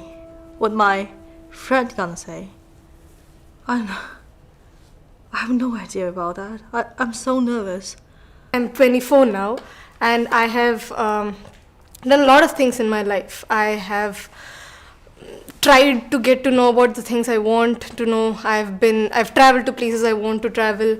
I have seen things. I have experienced what all I want to experience, and that's it. So the only thing that's interesting to me right now is death or dying. So yeah, I mean, that's the only part of me that I want to know more about, and how I want to die, and how I can control the way I move from this universe to another. I don't understand people because they always look nice, but in reality they are not nice. Love in the sense, there's nothing to believe. Like it's a relationship, and if you have a rapport with a person, you stay with them, have a connection, but at the end of the day, like I said, it's just a reaction. It's a part of time or part of life. Adil hold on cheythu nikkan enikku oru thalpariyilla. Like I don't, I mean, these things doesn't interest me at all. I think if I cannot do something more, what I should be exceed. Maybe I can end my life is a kind of drama things. Maybe, I don't know.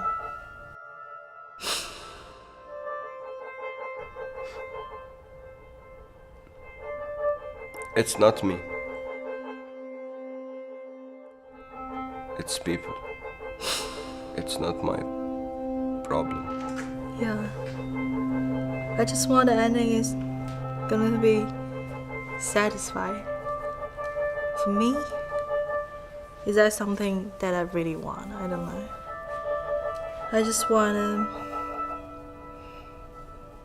to be better or something else. I don't know. Sorry.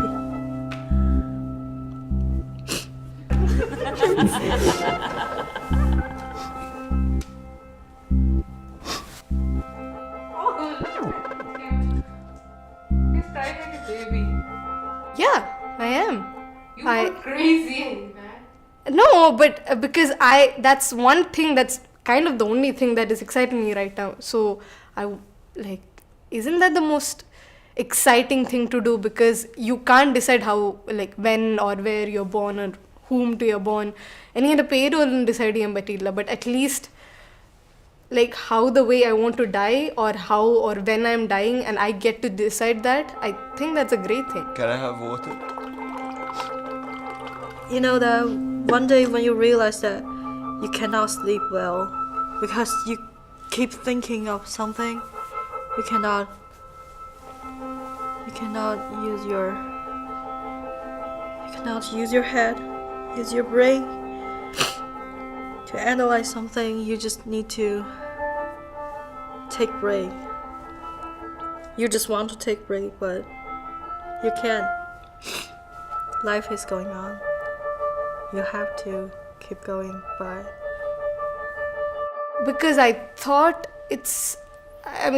before coming here, my expectation was you guys will tell me how I can die. You'll give me different options, and from there I can choose it. I mean, it's fun to be in an experiment.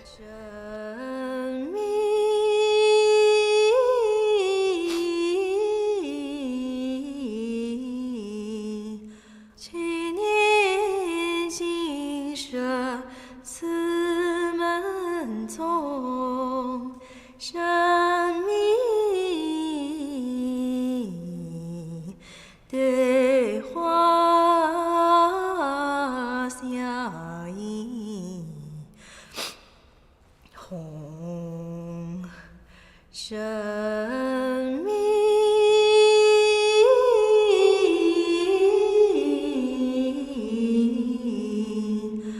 把之后去去 Pick a flower.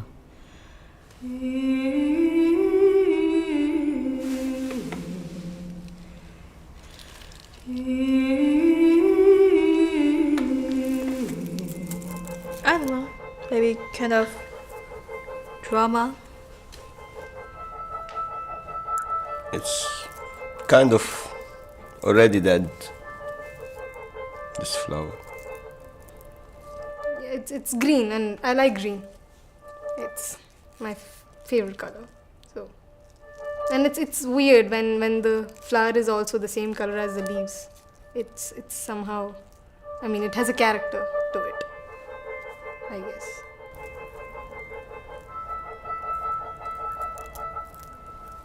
I never celebrated my birthday. I will celebrate it alone.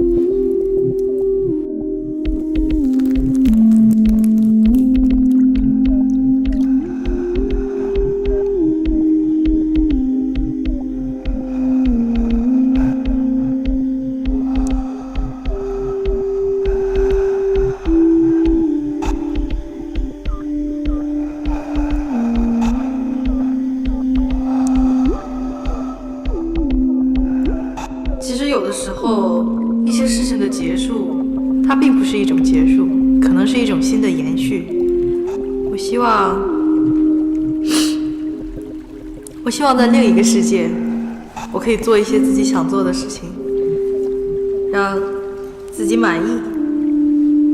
不，我想成为更好的自己。لما تكون وحيد ما عندك حل غير تفل.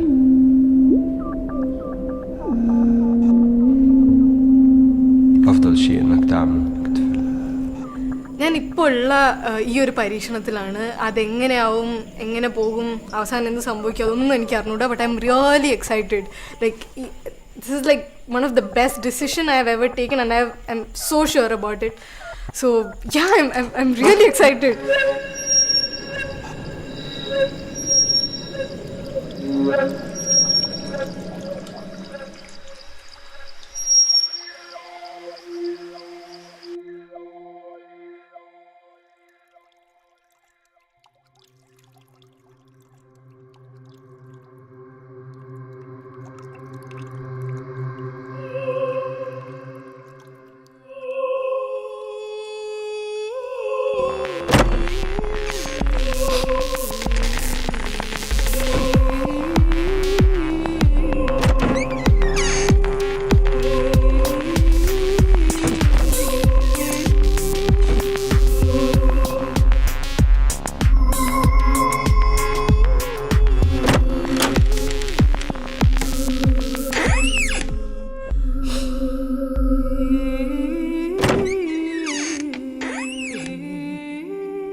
Yeah, thank you so much for that. Can you give a round of applause, please? This is so wonderful, a wonderful piece. Just so you know, these were all shot by BU students, and it shows like the wealth of talent we have, and it's something that we're looking to explore. Just also a note, Rutha is also joining us via Zoom online, and it was her film that just screened right now, Red, Blue, Green, and the film has been nominated by Oscar, so it's something we're really proud of. We're starting this conversation. I really want to have the people who were the brains behind all of this. My name is Jeffrey. I was also the producer for one of the films that just showcased as well, and this panel is going to be a wonderful session where we discuss about our challenges and using Ubuntu as point of collaboration and using what we have as transnational filmmaking. So I'll start from Baya. You want to introduce yourself and tell us more about yourself? Hello everyone, and thanks for your time for today, and thanks for the organization. And I am the director of The New Man and the Old Bench. My name is Baya Tsitu Kambolt. I am the new director from Mongolia. And basically, my film journey began from this university. I never worked in the film industry, and basically that film called The New Man and Old Bench is my third film, which I made in the third semester. And the film idea was coming from just question of the modern lifestyle now we have.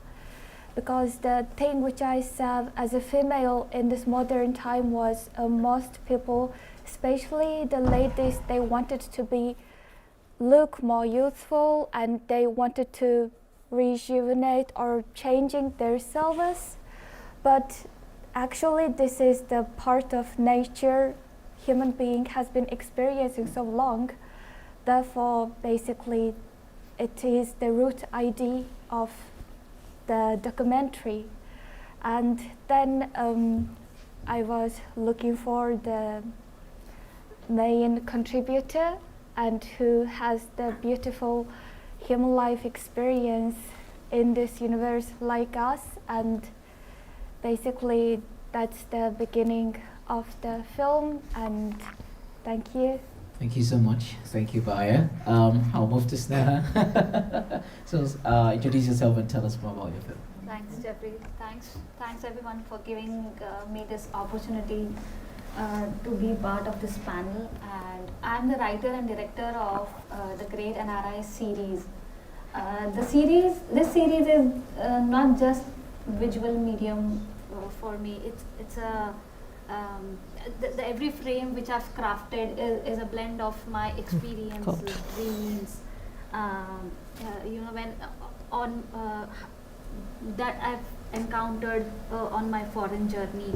So I tried to write the character-driven stories which can resonate deep within with the audience. So yeah.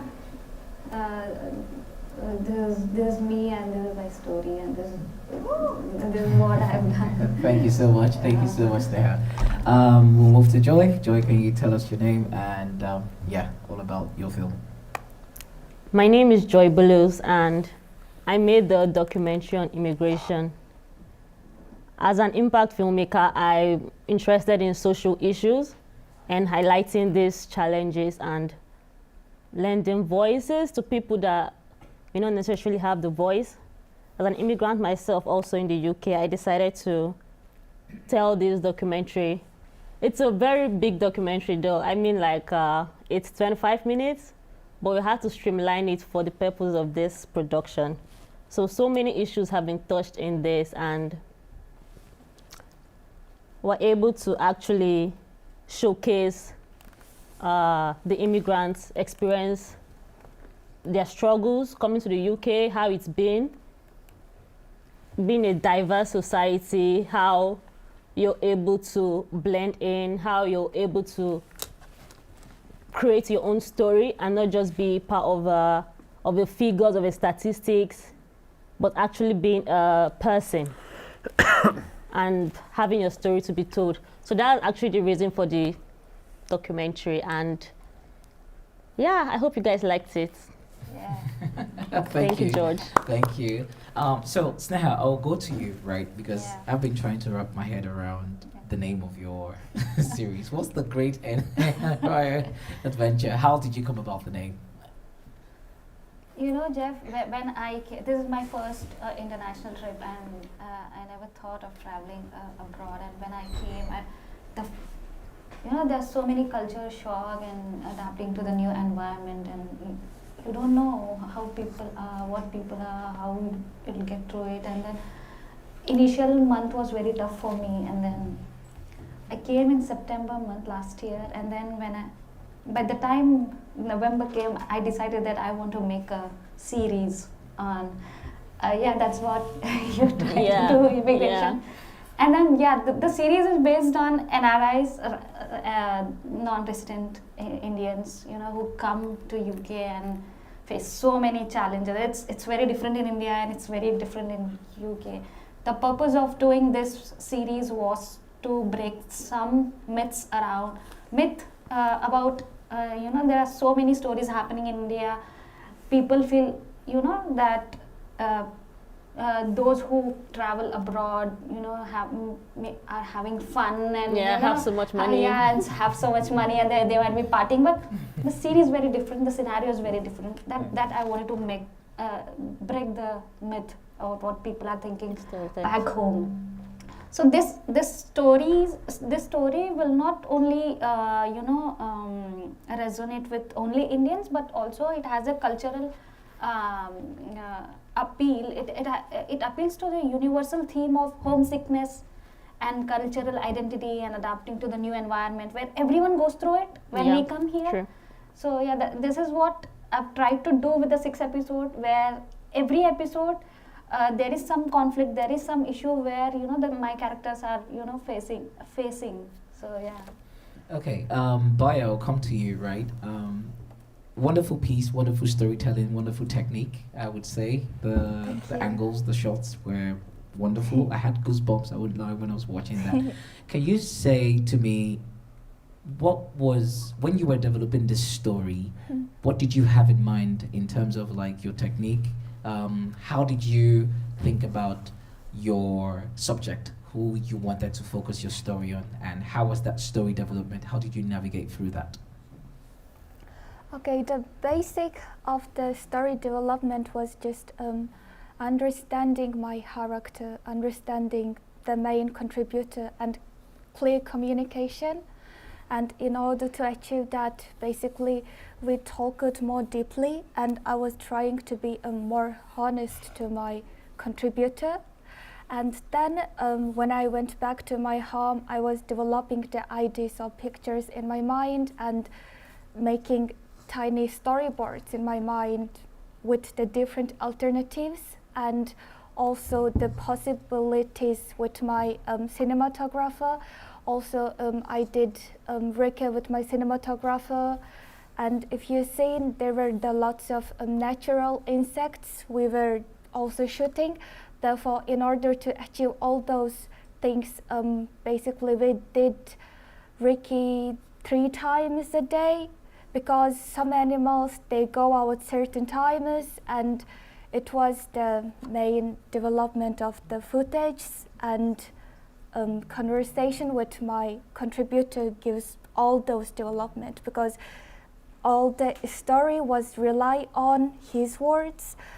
Also, another thing was I created the questions and the bond with that person, and during the shooting, it was basically like conversational. We talked just as and it was the key to be more natural. Also, all the team members became really friendly with each other. Therefore, we had longer break time together spent. Okay. Yeah, so hold that thought for a second. So we'll switch over to Amrutha, who's online joining us.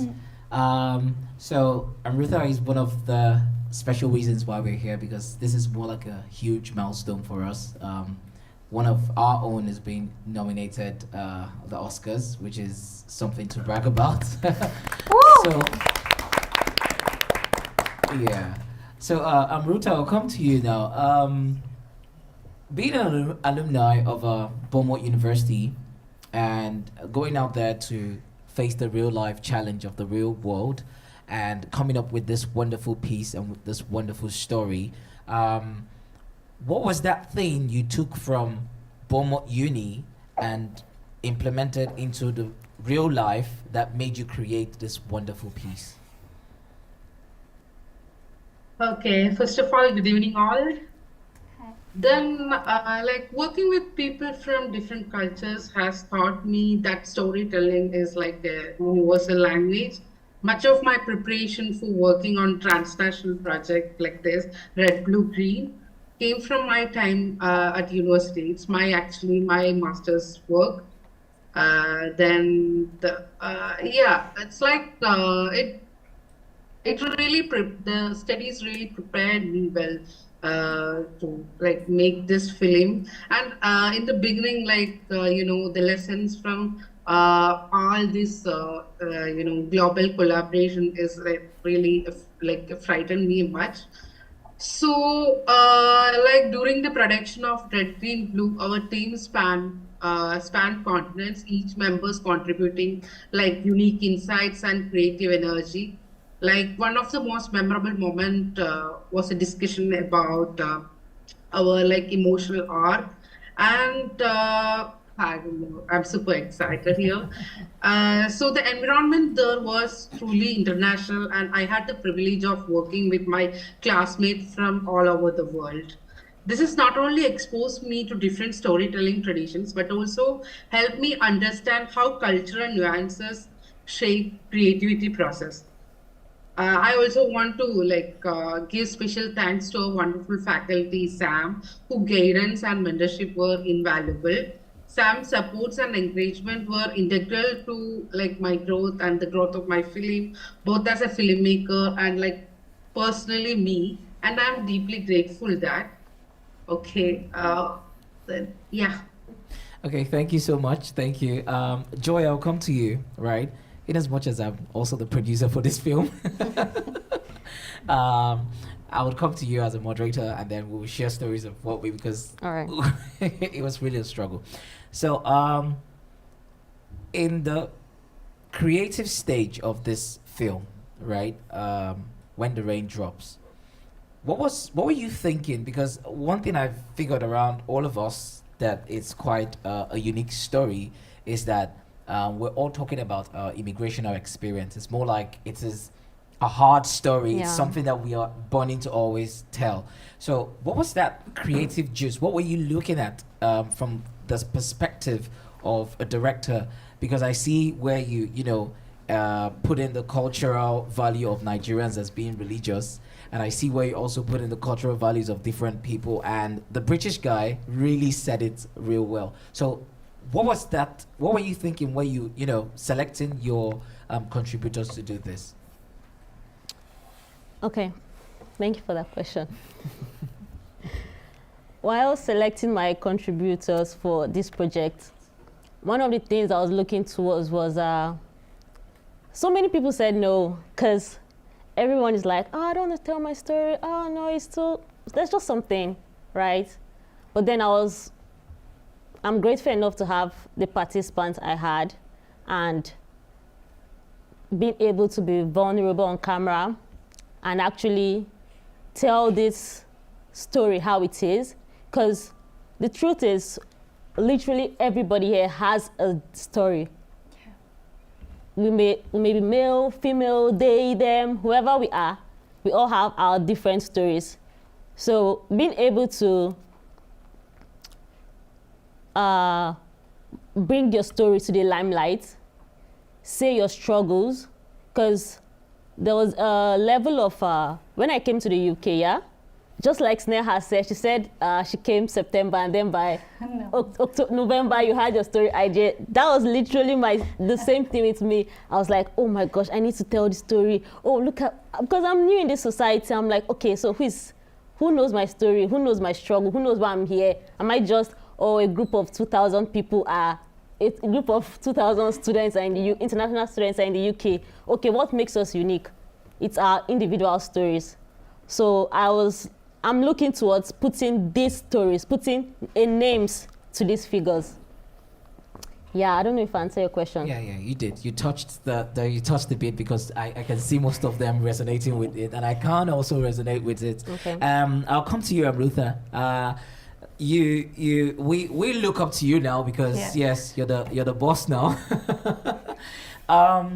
What can you say were those challenges you looked at when you wanted to submit your film to the Oscar? First off, did you know that your film was going to go to the Oscars during the creative process? Was it something you thought about while you were creating the story, that I want my film to get to the Oscars? Or was it a thing of time and chance that just found its way into that nomination? To be frank, I don't really I don't have any plan. Like, we have some plan, like me and my producer Avinash has some plan to send the film to some of the festivals, but not exactly into this. It was, I just say it was I was not much prepared, but I believe it is great encouragement to me also. Thank you. Sneha, I'll come to you, right? Yeah. I see that you have created, this is a series, right? 6 episodes. 6 episode series. Yeah. The way you said it, you found I'm just waiting. Okay, so did you, at the point of this creation of this story, coming in as a new, you said it was just your first time here and all of that, what were those challenges you faced? I can't believe you've made some films in India, back in India, right? What are those things in comparison to what you have done now, this wonderful piece you have put out now? What were those challenges you faced when making this film? It's a painful question for me. It wasn't easy, but it's worth telling. We had a huge crew of 3 HODs. Me, director, writer, I had a producer, I had a cinematographer. Initial stage was, people were excited. People are still excited about the series when it will come out. But, because I was in final semester and everyone was busy, I was facing so many challenges to get the crew. I think, Joy was the first AD for a few episodes. Back in India, when I used to do, I was an independent filmmaker, but here it was actually easy, but it was tough though, to getting the crew, because I wanted to launch myself as a professional director after, once I complete my education. So this was my vision towards this series. So I thought that, let's make a series and, put it out on the OTT platform and launch myself. So the process was very, very painful, getting the crew, location recce's, but people were very kind to me. They supported me, Okay, that's good. I'm happy you talked about the support. Baya, this piece, I would say, it's unique. Why I say it's unique is, as an immigrant or someone who's new to this society, how did you find it? Did you find it challenging with your subject? What were those challenges in terms of did they happily open their doors to you to say, hey, welcome, oh yeah, you can film with us? Or what were those things you had to go through, to achieve this? From the filming process to getting your subject, to getting them to, open up to you and tell that story. Did you face any challenges? And if you did, what are those things you did to find out? First of all, the most challenging thing was, okay, beginning, I served the contributor when he was dancing. Okay. Yeah, then basically then we just met, and after that we had conversation, and then I find out this person's the philosophy of life has much more different than my perspective, because in my country when people get over 50 years old, actually 50 is really old age. People consider themselves too late to start new life again, etc. People, when they reach 50, they just waiting for the die, something like that. And that person was different, and yeah, therefore it was the main thing I wanted to choose him. But when I tell him about my film, that person actually didn't want to be part of the film, because this person's also the perspective was much more different. Just wanted to be experiencing as just lifetime silently, like the way he is with nature and his life. And then I actually told him about the perspective of the film. It was not about just oh, I'm that person, I'm that person. It's not like that. It was about that this kind of modern crisis makes me want to do this kind of documentary. And I told him, I find you are the correct person to revealing this kind of thing, because you're the correct role model, and we're more gonna focus on the nature. And then he agreed, because it was just mainly focused on the persona, yeah, and it give us the successful chance to create this film, and I'm truly grateful for this opportunity. Yeah, thank you. Amruza, I'll come to you. In terms of the Ubuntu culture that we're trying to promote, in terms of like collaboration and all of that, you talked about your crew, you talked about the synergy, you talked about how you're able to connect. How have you been able to use Ubuntu as a tool to, build your network outside there and to, create this beautiful piece, Red, Blue, Green?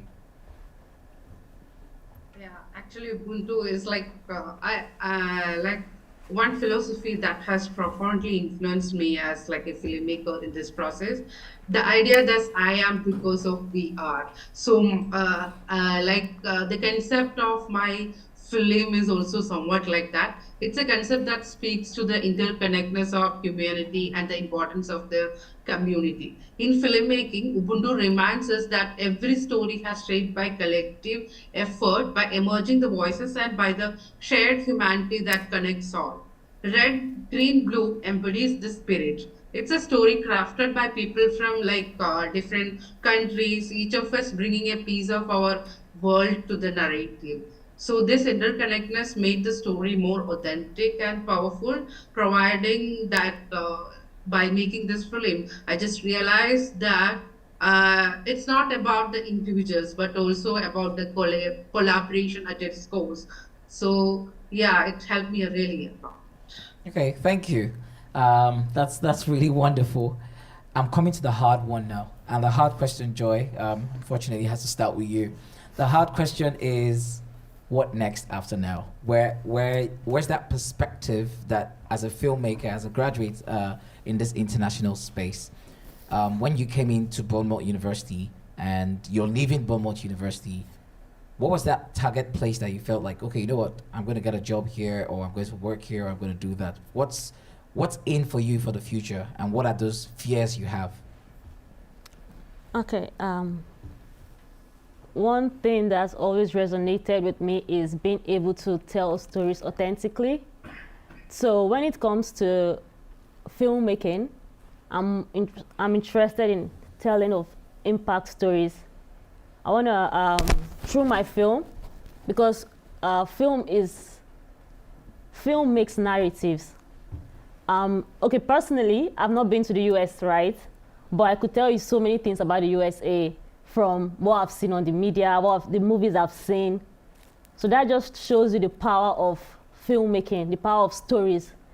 So I would love to be able to authentically tell stories of marginalized communities, stories on women, stories on men, touching on on aspects that are not being, that it's not the, I think I would say that's not cinema, if you get what I mean. It's not the film that is trending, in the sense that I'm talking on social issues. Of course it can trend. What I'm saying is, I think I'm saying so much. Yeah, go ahead. It's your turn. Yeah, so what I'm saying is, I want to, through my film, I want to give a voice to voices that are not being heard. Not the everyday voice, not the perfect person on screen, not the best, not what is seen as cinema worthy. Yeah. That's exactly what I'm trying to do. So basically, before being here, I also made a documentary on scoliosis, because I had a friend that's living with scoliosis, and this person actually struggles to leave the house, to interact with people, to get jobs. Employers are telling him that, oh, normal people can't even get this job, and you think you would get this job. So now, through storytelling, through filmmaking, I'm able to actually highlight this person. I'm actually able to show the world this person, and this person is not just another disabled person. So yeah, that's it for me right now. Okay. Actually just telling authentic stories. That's a good one. Thank you. So this is where I would like us to, personally contribute, because I'm going to come to everyone, right? But I want to touch on an area resonates with all of us. In your story, Joy, the When the Rain Drops, right? We had Afi, the character, and I'm going to really talk more about this because it's one of our biggest fears. Afi talked about, even if you have so much experience, even if you've done so much in terms of you can handle the camera, you can shoot a film, these are wonderful pieces you've done, but this economy or this place where we find ourselves does not give us that opportunity to still do what we know how to do best, right?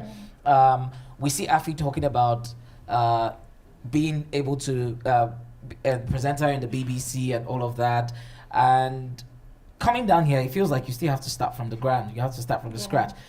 All of us here have a master's degree in filmmaking and all of that, but do we really see ourselves, and I'm coming to you, Amrutha, do we really see ourselves, playing key roles in being the first AD of a film or being the director of a film in an international space, especially when there's a big preach and culture around equality, diversity, and all of that, right? Do you see yourself getting that actual role as a master's degree holder in filmmaking? Amrutha, I would come to you with that question, since you have gone into the real world and you have some sort of had real life experiences. So after BU, your first job, did you go back to India immediately, or you had to search for jobs in the UK? I just want to know.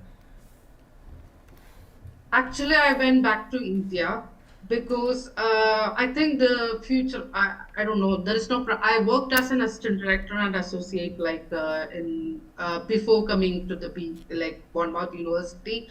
So then from that Bournemouth University, I realized that the future of filmmaking is transnational filmmaking and also independent filmmaking. So I just thought I'm just working on few stuff in transnational filmmaking. So that's why it's more convenient for me to travel back to India and make it. And yeah, that's it. Okay, that's good. Thank you for that. Baya, I'll come to you. Do you need a sponsorship to stay in the UK? Do I need a sponsorship? Yeah, I know why I asked you that question, because it's a burning question to all of us, because we need a sponsorship to stay in the UK. Yes. Do you need a sponsorship to stay in the UK? So how do you intend to get a job that will give you that sponsorship, especially in the media industry? Is this something you're looking to explore, or is it something you want to go back to Mongolia to make a film? If I have a chance, I would like to get a sponsorship. However, I find it quite difficult, especially the Mongolia is our population is just 3 million and there aren't any actually lots of Mongolian in UK, and I find it quite difficult, but I'm trying to build the path, the connection between Mongolia and British filmmaking. Also, as the uni taught us the Ubuntu, making the connection with the other students, and this is my target, just the connection. And but what I know is all the stories most of them I wanted to tell is all staying in my country. Therefore, I would go back. However, I would like to take the opportunity to have the connection with the different countries in UK. Okay, Yeah. that's good. Sneha, I'll come to you. So, back to the same question I asked her. Where do you see yourself working, and if you see yourself working there, or you going back to India like Amrutha did, or are you staying in the UK? Yeah, when I came here, I knew the reality, the ground reality of media industry, even in India. Please, what's that ground reality? I need It's that. tough. It's Say tough. it. That's what It's we very want them tough. to hear. It's painful. It's tough. What's the ground But reality? yeah, it's very hard to get into that bubble where real people are making real films. But that's the reason why I did this, because now our web series we have pitched it to a few channels, and there are chances that they will pick it up. And then now after this, I see myself as a writer, director, working in my own company. Soon I'll be registering it, and then after that, in January we are making another web series. Again on immigrants. It's imperfect immigrants. I hope you guys, again support me for the next web series. I hope so. So yeah, after that, I think after we have to create opportunities for ourselves. And once we prove it, and then people will come and give the jobs. Otherwise it's. Okay, yeah. Good thing you touched on opportunities, and good thing, Joy, you talked about making impact production. But one thing I would like to ask you, Joy, is how do you intend to stay in the UK if you can make these films? Because I guess your student visa is done. The reality we face, I would say it if she doesn't want to say it, is that most of these media companies don't have visa sponsorship for international students or international people. So we end up, diverging into different kinds of roles to just make ends meet. So Joy, I come to you, right? How do you intend to maintain that in a few words, because we're running out of time, to, stay in the UK, make your impact production and change the world? Okay, Jeff, you didn't ask me if I wanted to stay in the UK. So right now, I'm in the UK, right? And I'm going to use every opportunity I get to be able to tell authentic stories. But that is where I am right now. The future is still so big, and there's so many possibilities. And UK is just part of it. She'll be my co-founder in the company. That's right. We are working together in the next web series. And even you, Jeff. Yeah, we're working on producing most of the films. It's like a wonderful thing, because one key thing I would like, that's why, and Rutha, this is for you as well. Being nominated in the Oscars, right? What is that future? What is that thing after now? Where is Red, Blue, Green going to? Or are you in the plans or in the works of making something new for us? You're Sorry, muted. can you repeat? Yeah, so I said now being nominated the Oscars, and we are, cheering for you to win.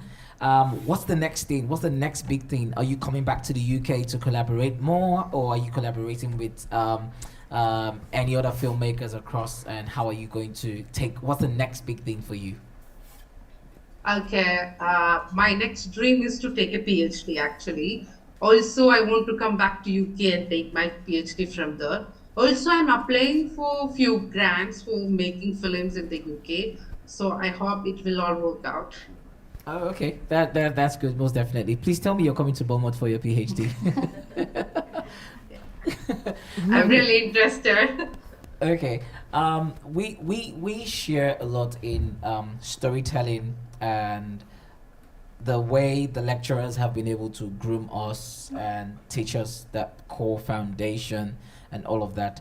In a bit of a few seconds, I would like from you to tell me, from you, Baya, tell me what is that thing you've learned, especially using the Ubuntu culture that has been taught to us in the past 1 year. What is that one thing you can take off from what you've learned at Bournemouth University?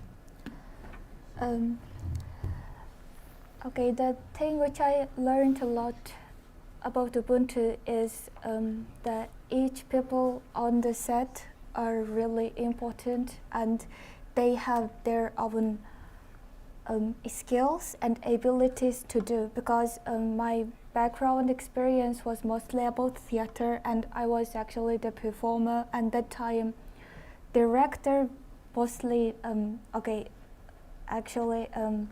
taught us what I should to do, etc., everything. And I thought that I must, basically I experienced lots of restriction me as an actor in the theater, but since I came here, which I learned is each character or the position has their own skills and abilities, and I need to see them as a director, not I am the person who directing everyone. Which I learned was just I need to see and give people their opportunity to doing their work. Yeah, and this is the part of Ubuntu, and I think it could give the best opportunity to make your film go with good flow. Okay, yeah, thank you. Thank you. Sneha, what is that one thing using the Ubuntu culture that you've learned in the past 12 to 18 months? What have you learned? What's that thing you can take away using the Ubuntu culture?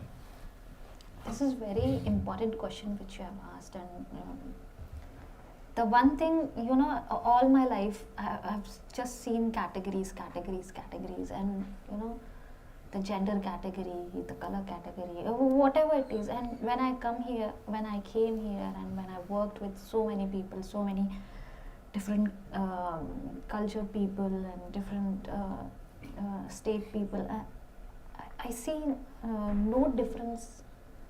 I just see one category, that is human category. And Sam, I must take this opportunity to thank Dr. Samantha, who has been such an support and backbone throughout the college life, and still she's supporting me, and for all my project. And she's from Africa and I'm from India.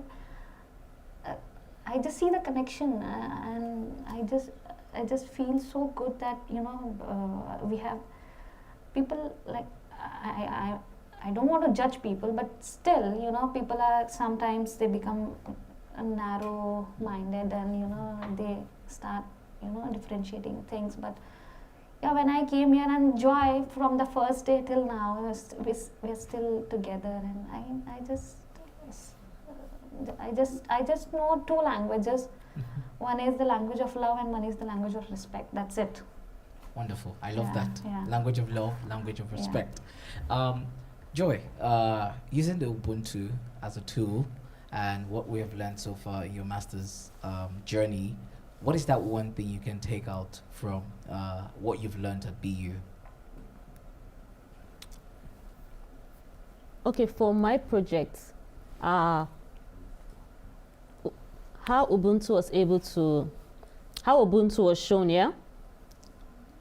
I had a film I wanted to produce, and he's a producer, by the way. So I had a film, and we had an idea, right?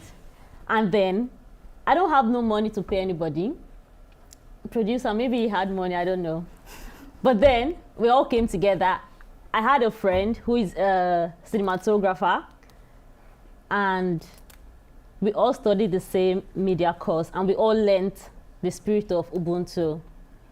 So it's there was no obligation. There was no obligation of, okay, you're gonna give me this. It was a thing of, we're all bringing our individual strength into this production. because I'm not the cinematographer. I'm not going to record the documentary, right? I could write it, I could direct it, but I needed someone to fill in the other gaps in it. So with the strength of Ubuntu, we all came together to create this with no should I say obligations or strings attached. Yeah, so that's the strength of Ubuntu, because it's just everyone's put in their own quota to make this big thing happen. Okay, it's wonderful you have said this. We're running out of time.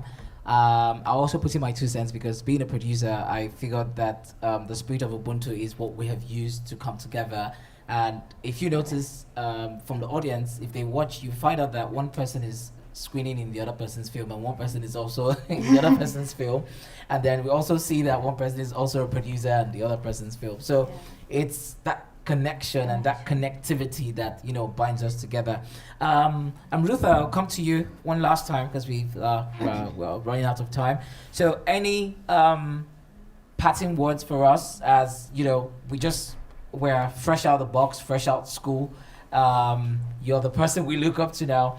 What is that one thing that you can say? I mean, you're what is that one thing you can say? Yeah, what is that one thing you can say that we should look out for in terms of like taking opportunity? Because now you have taken a huge milestone by taking that leap of faith and submitting your film to the Oscars.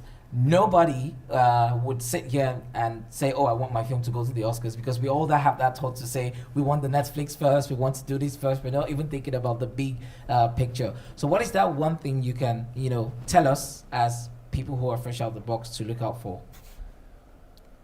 I can just share my thoughts. I know, the future of filmmaking is like more international and transnational one. So it's like to seek opportunity to collaborate internationally. The platforms like festivals, workshops, co-production labs are excellent place to start. And I'm also looking into that. Okay, social media has also made it easier than ever to connect with like-minded creatives from around the world. The key is to approach like every collaboration with the curiosity, humility, and willingness to learn. And success in collaborative filmmaking isn't just about the final product. It's about the relationship you build and the knowledge you gain and the journey you share with your team. So this time I'm like really happy with my team, and I'm really like sincerely thankful to my team. And yeah, this experience like stay with you, like with me for longer than Thank you so much. I would like to give a closing note, and on this note, we're closing this panel. Thank you so much for coming through. Thank you again, and we would continue this conversation in a bigger platform, hopefully. And at this point, I would like to introduce from the Faculty of Media and Communication, Dr. Michael Sunderland. He's going to give us like his, parting words for us, because yes, this is a platform that we need and all of that. Dr. Michael, please. Yeah. Thank you. Thank you very much. Well, firstly, I just wanted to say congratulations to the filmmakers. I was making some notes as I was watching all your films there, and I just wrote down some words as I was watching all of them, and I've written intelligent, provocative, funny, emotional, impressive, confusing, leaving me with questions, and I think they're all signs of fantastic productions and works. I think you should all be as proud of yourselves as we are at the university of your work, so thank you. And it just goes to reinforce that our international students are bringing such incredible talent to our university. Sometimes we can be tricked into thinking of international students of adding, as you do, diversity and different cultures and everything, but you also bring incredible talent, and I think we should remember that, which is so important.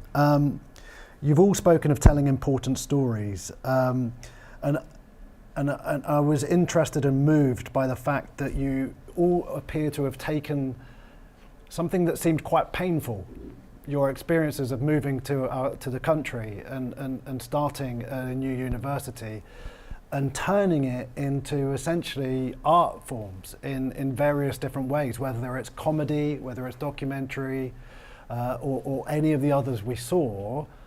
It was real art, but it came from often from a place of pain. And I'm hoping that the experiences of working through your personal experiences into the art that you've created was some help for that, but also for others who will see your work. I was upset to hear some of the troubles that you're facing and your concerns over your ability to stay here. Can you step a little? Yeah, sorry, yeah. Where do you want me? Sorry. Oh, hello. And it reminded me that you know, that we have a lot of work to do as researchers, as academics, as industry leaders in an institution, to remind the sectors of the importance that you bring to our sector here in the UK.